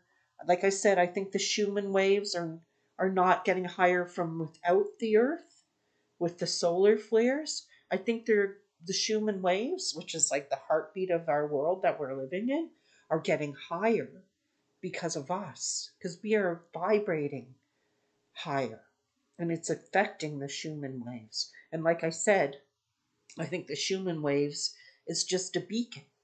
It's saying to the rest of the universe, we're ready. We're ready for the next step. Bring it on. You know what I mean? Um, yeah, yeah, yeah. Autism is not. There's so many autistic children, and people say, "Oh, why are there so many autistic children?" Maybe it's because we need them. Do you know they actually discovered autistic children, when they become verbal after not being verbal for such a long time, they actually have conversations with them. And these autistic children are saying, oh no, I was talking with other autistic children within a 100-mile radius, and we all meet together at the tree and we discuss this, that, and the other thing. It's all in their minds. They're talking with other autistic children with like telepathy. I'm like, what? we only what do we only use about 10% of our brain, 14%, right? All these dormant sort of um, pathways in our brain that are not being used, they're there for a reason, you know and we're like, they're polluting our bodies and polluting our brains so that our full potential won't be reached, you know there's no chance that we can meet our full potential because the whatever it is, this shadow organization at the top, whether it's like reptilians or interdimensional sort of lower vibration beings, um, they're afraid of the power that we would have if we, one, unite, two, recognize that love is the energy that we want to live in rather than fear, and three, um, realize our full potential of the brain that we have. I know, I really do feel that. I've heard stories of people, and my one of my good friends in elementary. She was like my best friend in elementary. She swears up and down that she fell down the stairs, but she flew down the stairs, like flew down the stairs at her house. And I'm like, I believe you. I believe we can fly. I believe we can fly. I believe we can touch the sky. You know, I really do. I think, um, yeah, I really do think we can. And we're all starting that now. We're burning it down to build it back up. I have so many questions. Oh, do you? Okay, ask them.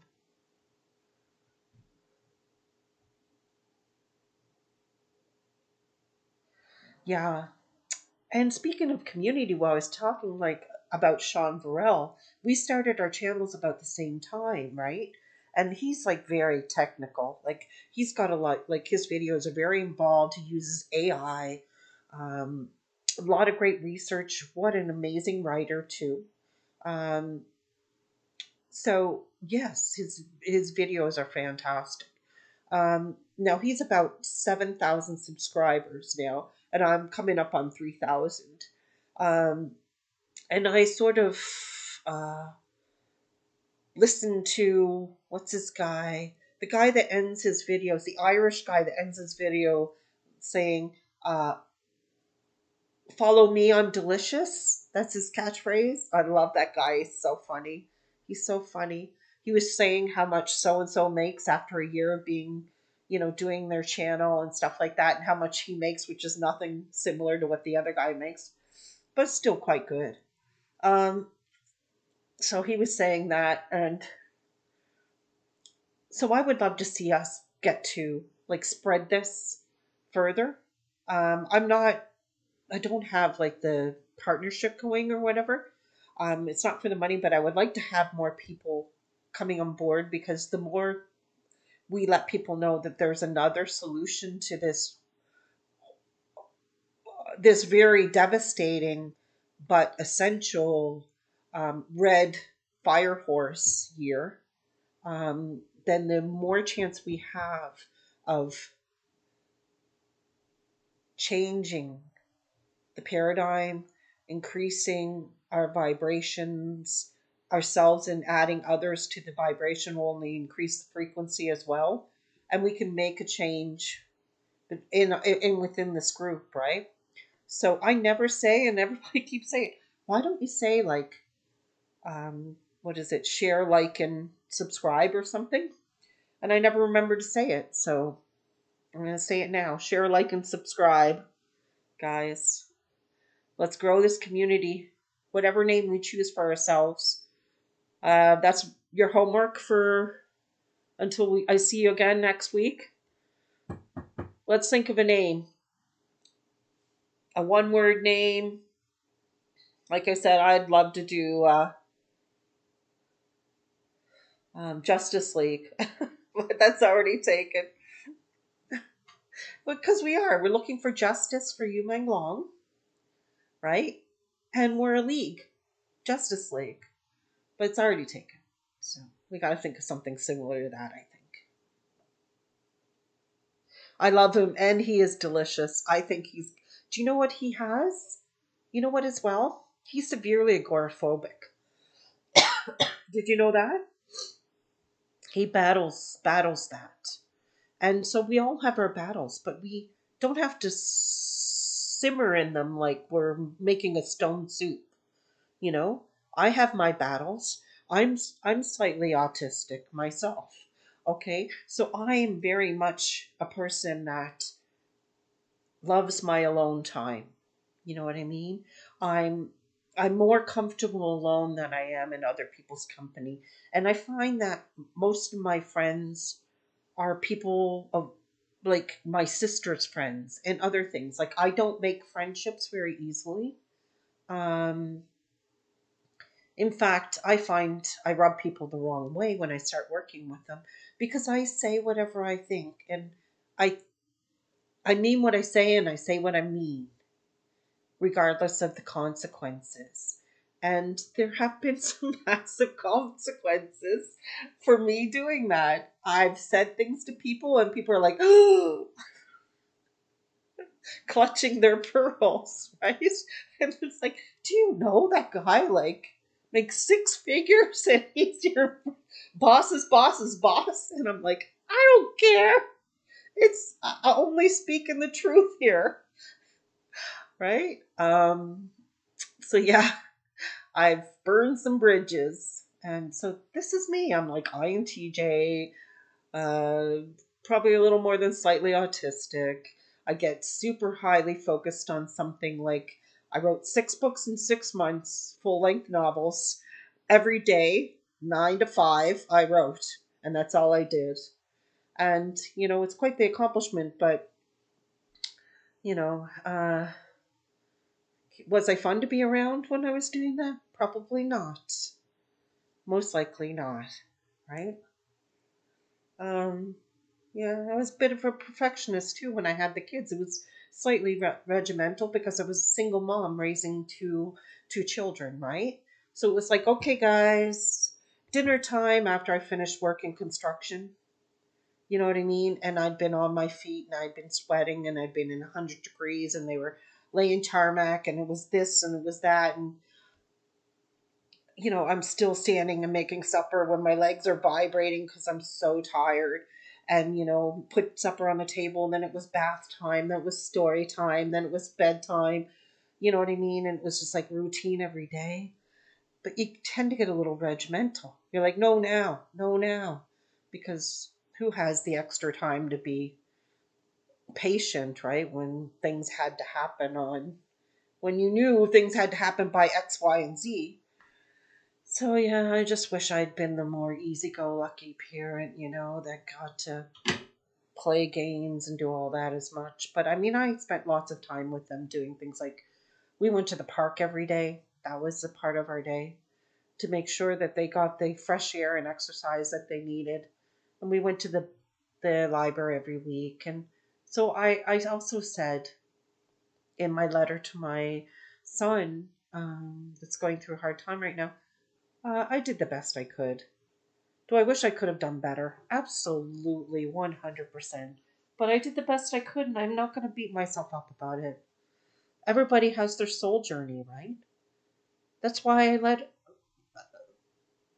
let everyone live the life they want to live, because that's their soul journey. Even if they're going around hurting people, okay? Yes, put a stop to it if you can, right? Because nobody wants to see anyone get hurt.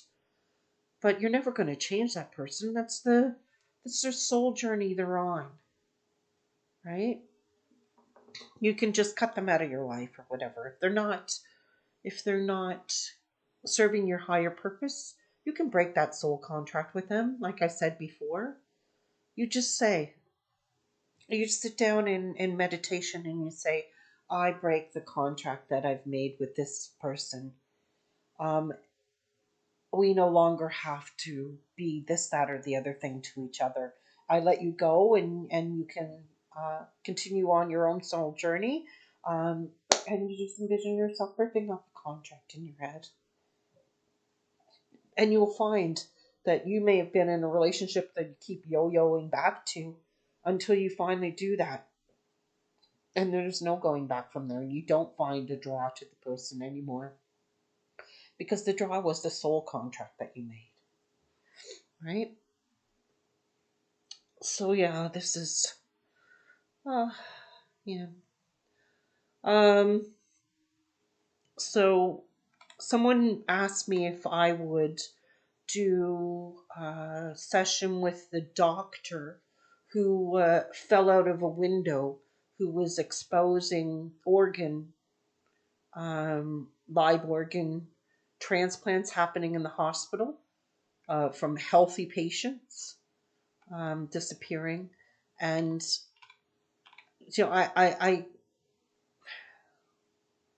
and then they're asking me to do a session on an actress that was in Crouching Tiger, Hidden Dragon.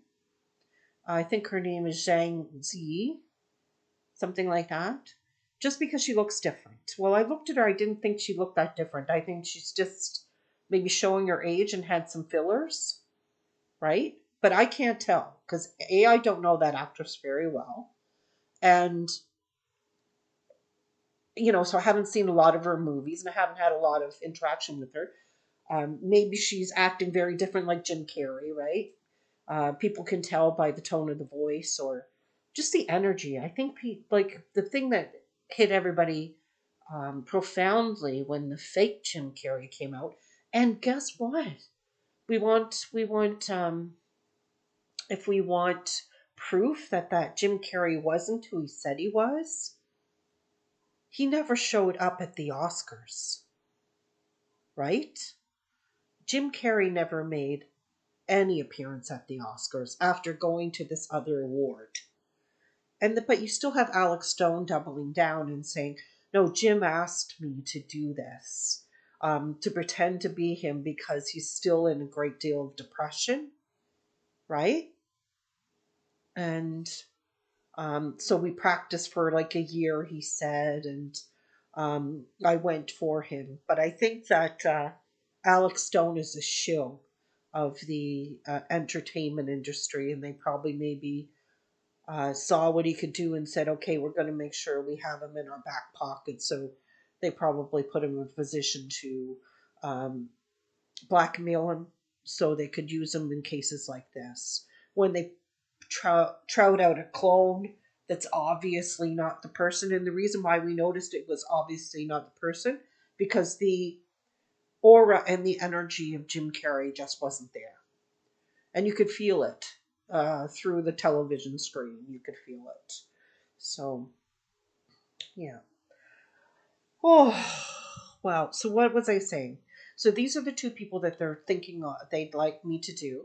And I think that what I'll continue to do from now on is I won't do complete sessions on people. I'll just continue to ask Yu Meng Long, can you tell me what you can tell me about this person? And then I can put not only the doctor in there, but Sang Zi, and another person, and get it all done in one session because I don't know enough about these individuals to make a whole session out of it. But then I also want to incorporate other celebrities that died mysteriously, like Marilyn Monroe, like Princess Diana. I think there's more to that story.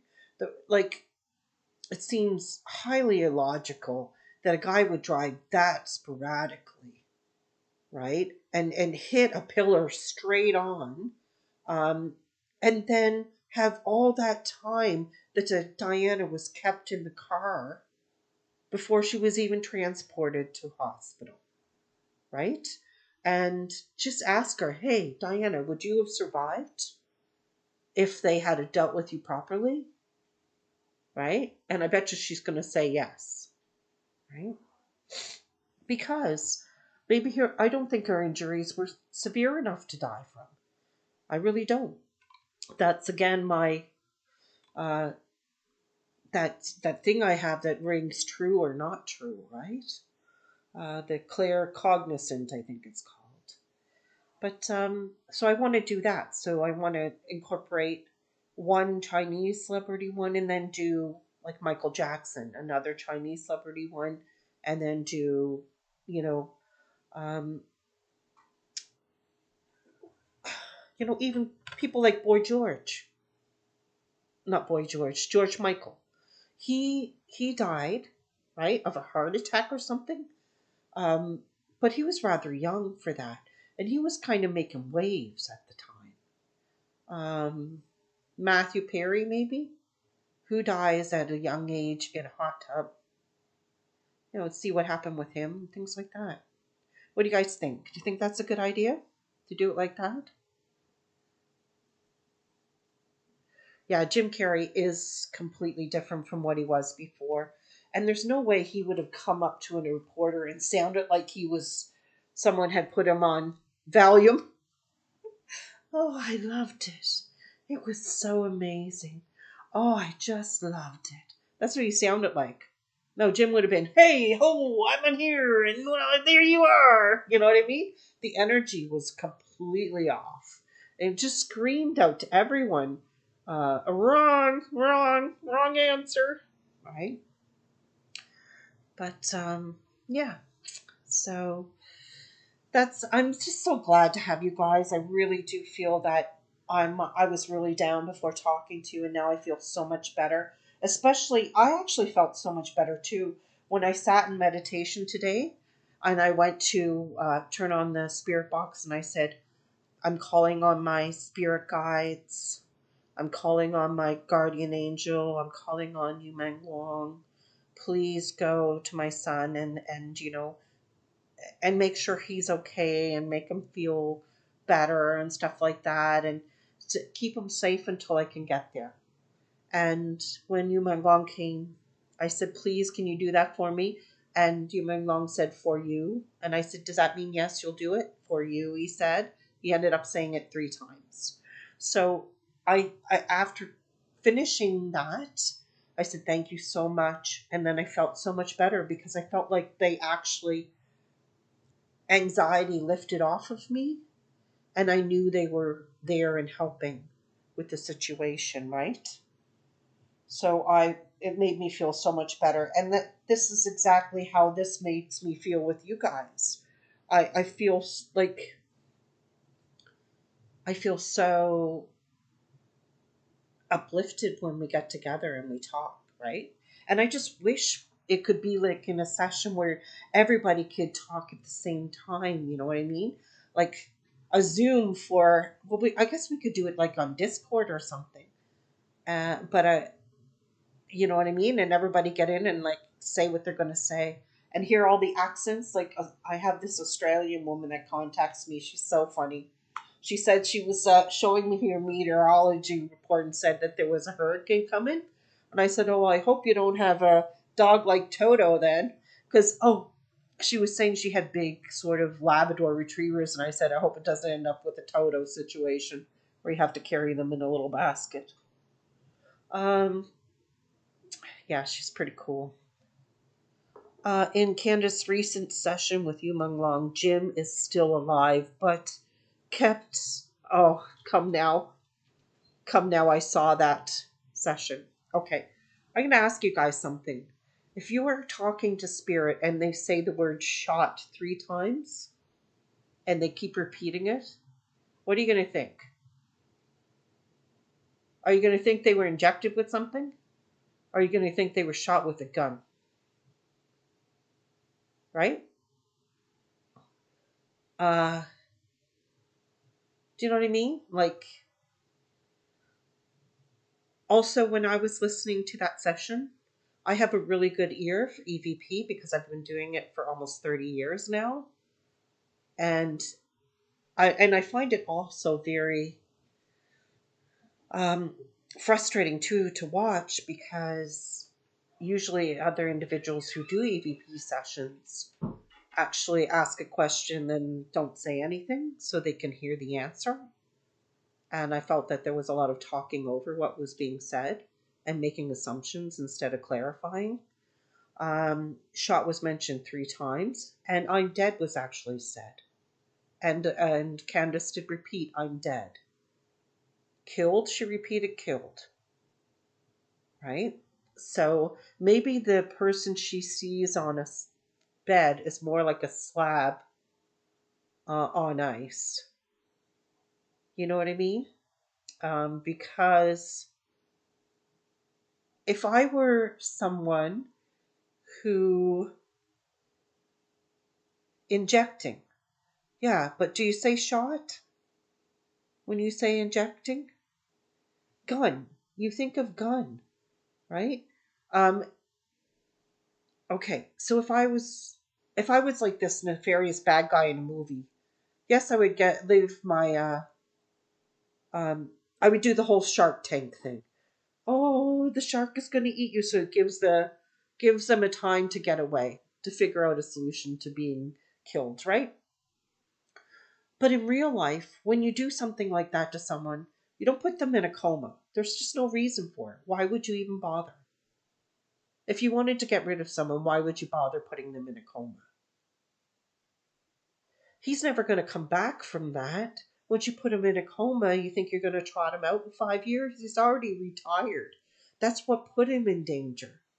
Because when he was in the spotlight and they knew he couldn't be replaced because his unique energy couldn't be duplicated, then he was safe to say all these things that he said without impunity, even if he said it in a joking way, right?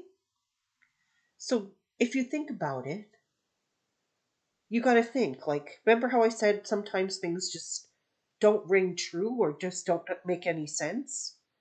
Why would they keep him in a coma? Why? There's no reasoning for it. So when I did my session with Jim Carrey, he told me, do you know what he told me about? You know what he talked about most? How he wants everybody to be themselves because he had the courage to be himself. All right? He's not talking about getting, um, that was his main message when he was talking to me. He wasn't talking to me, he wanted to talk more about what he wanted to tell us about how to live our lives than what happened to him. Okay? But he did come out and say, yes, it happened at a party. Yes, there was brain matter splattered everywhere, right? Because the gun, someone who shouldn't have been holding the gun was holding the gun and the safety wasn't on and it went off accidentally, you know? And he was at a P. Diddy party. And I was like, oh, it can't be. P. Diddy's been in jail since like 2023 or 2024. But then it came right after that because I've been thinking about it. You know how this is. Sometimes when you think about stuff, everything, you keep finding it in your feeds, or you keep, it's almost like, oh my gosh, does Microsoft, are they tapped into my brain? You know, is Google tapped into my brain? Because I was just thinking about buying a new bed, and all of a sudden the advertisements are coming up, and I never typed anything in. Anyway, so as soon as I did that, I found a video of a guy that does he tracks celebrity jets around the world and where they take off from, where they go. That's kind of his little hobby. And he was talking about the fact that P Diddy's private jet flew from away the day that P Diddy was put into jail. It flew away and went to like the Bahamas or whatever, and has been flying everywhere since. So then I found another video where they showed a picture of the guy that's in jail for P. Diddy and P. Diddy right beside each other, and they don't resemble each other in the slightest. Just like Ghislaine Maxwell. If you put a picture of her and a picture of the person that's doing time for her, they look nothing alike. And then some people say, well, she got plastic surgery to try to hide, right? During her, when she was, to try to hide when she was on her year on the run, you know, because she kind of disappeared for a year. They said she got plastic. What plastic surgeon in their right mind would make her look uglier? He'd never be able to work again. He would make her look different, but he wouldn't make her look ugly with a short, stout nose and big jowls and no jawline. No, wouldn't do it. So there's someone doing her time as well. So this is, I that gave more validation to me that Jim was at a P Diddy party, a secret P Diddy party, and this happened to him. And the only reason Jim went was because Jim's old agent was being held there, and I think they made the old agent hold the hold the gun. And when I heard what the name was, right, it said Dan. So I go Google searching what his agent's name was, and his first name was Dan. I'm like, wow, more validation, you know? So that wasn't something I knew before doing the session. I don't do deep dives into people most of the time. I only deep dive I did was Michael Jackson because I wanted to explain the complexity of what was going on in his life as to why he might have died um, mysteriously. Could it have been the Jackson family for some to get a hold of his money? Could it have been AEG, the one that were putting on the concert and seeing that he was floundering during his rehearsals? And thinking that it was going to be a flop and they were going to be out so much money, you know? Or was it, Sony Records because of his catalog? Was it Epstein and those guys because he was trying to help the girls that were involved in that and the children? So I had to make sure I understood the complexity of what it could possibly be, and I wanted to explain that. But it's the only deep dive I ever do. Usually, I go into sessions with no idea of what's going on with the person. Like Lynn Bouchon, I had no idea about him, things like that. So I just say, with the Jim Carrey thing and him being on a bed, unless you saw equipment in him when he's in a coma. So you can't do a prolonged coma without having a feeding tube, without having intubation, because in a prolonged medical coma, your respiration gets slower and slower and slower. So unless she saw Jim Carrey with a lot of equipment on him, she's just seen Jim Carrey in a bed. It's probably he's on a slab of ice and they're keeping his body for some reason. That's it. But he's no longer here on this plane. And if you go to a lot of other mediums, a lot of them, 99% of them are saying he's hasta luego, he's gone. Like Elizabeth April, she did a remote viewing and she talked with him. And he has no regrets for the life he lived, no regrets that he said what he said. He's very much, I said what I said and I mean what I said, right? Um, yeah. So yeah, that's I just to say, like if you're doing an EVP session, I think it's better to listen more than it is to talk all your way through it and react. And I just it's almost more like an interview, right? You're interviewing the spirit. And if I was interviewing a famous person who's passed on, I wouldn't spend most of my time talking. I'd be spending most of my time listening, right? I really would. Because they've got the fascinating things to say, right? When I first started doing the sessions on here with Yu Ming Long, I did ask questions during the session, and then I found it very frustrating to review it because I talked over parts and I couldn't figure out what they were saying because I stupidly talked over it. So what I started doing, I think you guys might notice, is now I ask the question, then start the spirit box and stay perfectly quiet while they're answering, and it allows me to hear all of what they need to say, and even right down to the whispers. So that's a good thing to do. And I know it's hard to do on live because who wants to sit there in the quiet? It's like when they did the old ghost hunting shows, like Ghost Hunters, remember them? They would do a whole night long investigation and give you maybe a half an hour of all the highlights of the investigation. The rest of it is pretty mundane and wouldn't be very entertaining. It'd be kind of like it's kind of like spirit and body when you're sleeping. It's not going to just sit there twiddling their thumbs waiting for the body to wake up, right? It'd be pretty boring. So, um, yeah. So they combine it all into, half an hour of all the best highlights of the night.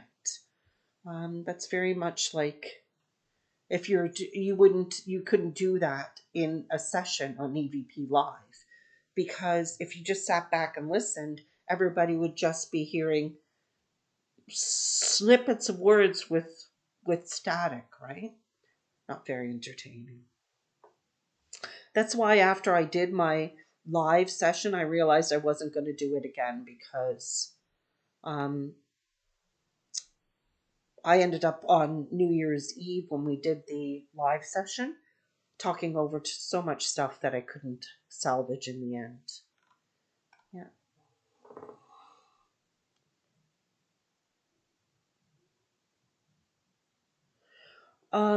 So you kind of have a feeling that they needed the amount of money to stay in the group. Which group is this?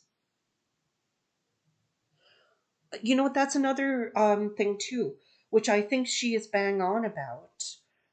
Candace is about Jim Carrey. Yes, they could have killed him for the money as well, because he has something like $180 million, but they easily could just kill him, have someone replace him like they have already, right? And it's theirs. Same thing with Dilaraba. Okay, um, so this whole thing of her still being in Dubai, right?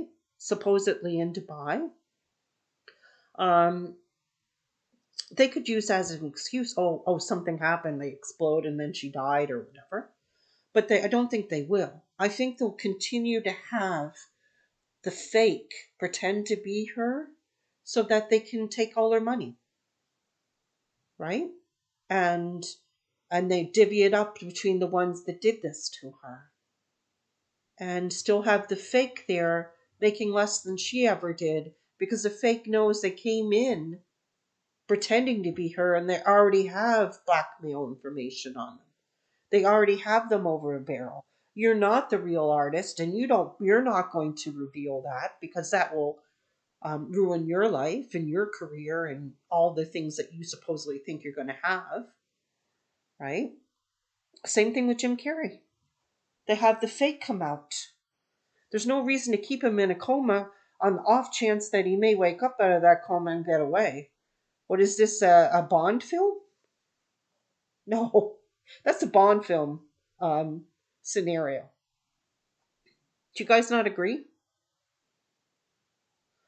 All right. Oh, wait now, how long? Oh, it's 2 hours and 15 minutes. Oh my gosh, it's 2 hours and 15 minutes. I guess the next time I'll have to try to just talk for an hour so that we can see if it just automatically dubs. Because it'd be really cool to have the lives be able to be just listened to while you're doing something rather than having to follow along with closed caption to the subtitles, I mean. Oh, guys, you're so amazing. I'm going to let you guys go there, I think. I want to thank you guys for everything that you, for everything, for subscribing to me, liking and sharing. I'm going to get used to saying that because I think I have a goal. In a year's time, I would love to be at 100,000 subscribers. 100,000 would be great. I think you get the plaque if you get to 100, right?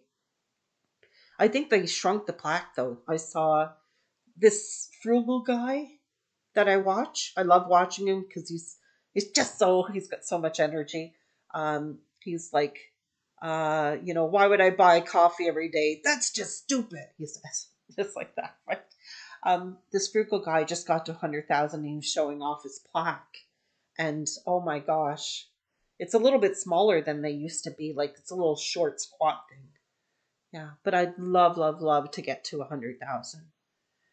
Just because, yeah, that would be a great pat on the back accomplishment, but it'll also mean that we've accumulated 100,000 people that are vibing. Their frequencies are getting higher and higher, and we're going to be like giant light bulbs, right?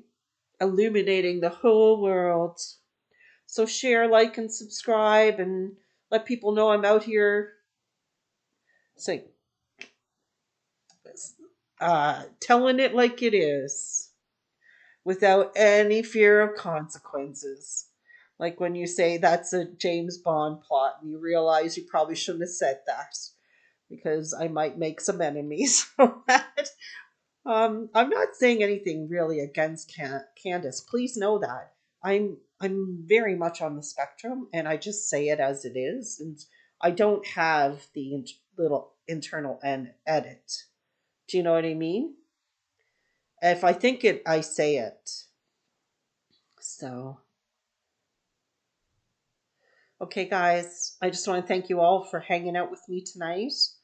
Um, and I just want you to all pray for my son. Just pray for him and send him some white light and tell him, yeah, he's not alone. He's loved. This is just another struggle he's got to face, and we'll get them all together, okay? Okay, guys. And when I go down there, I'm going to bring my spirit box and my laptop so I can continue to work while I'm down there and continue to, do sessions with you, Mang Long, and get everybody in the know about the doctor and the A-lister Zhang Ziyi and stuff like that. And Princess Di, I'm really excited about doing that. Princess Di. Okay, so love you guys. Have a good night or good morning, wherever you are in the world. Okay, bye.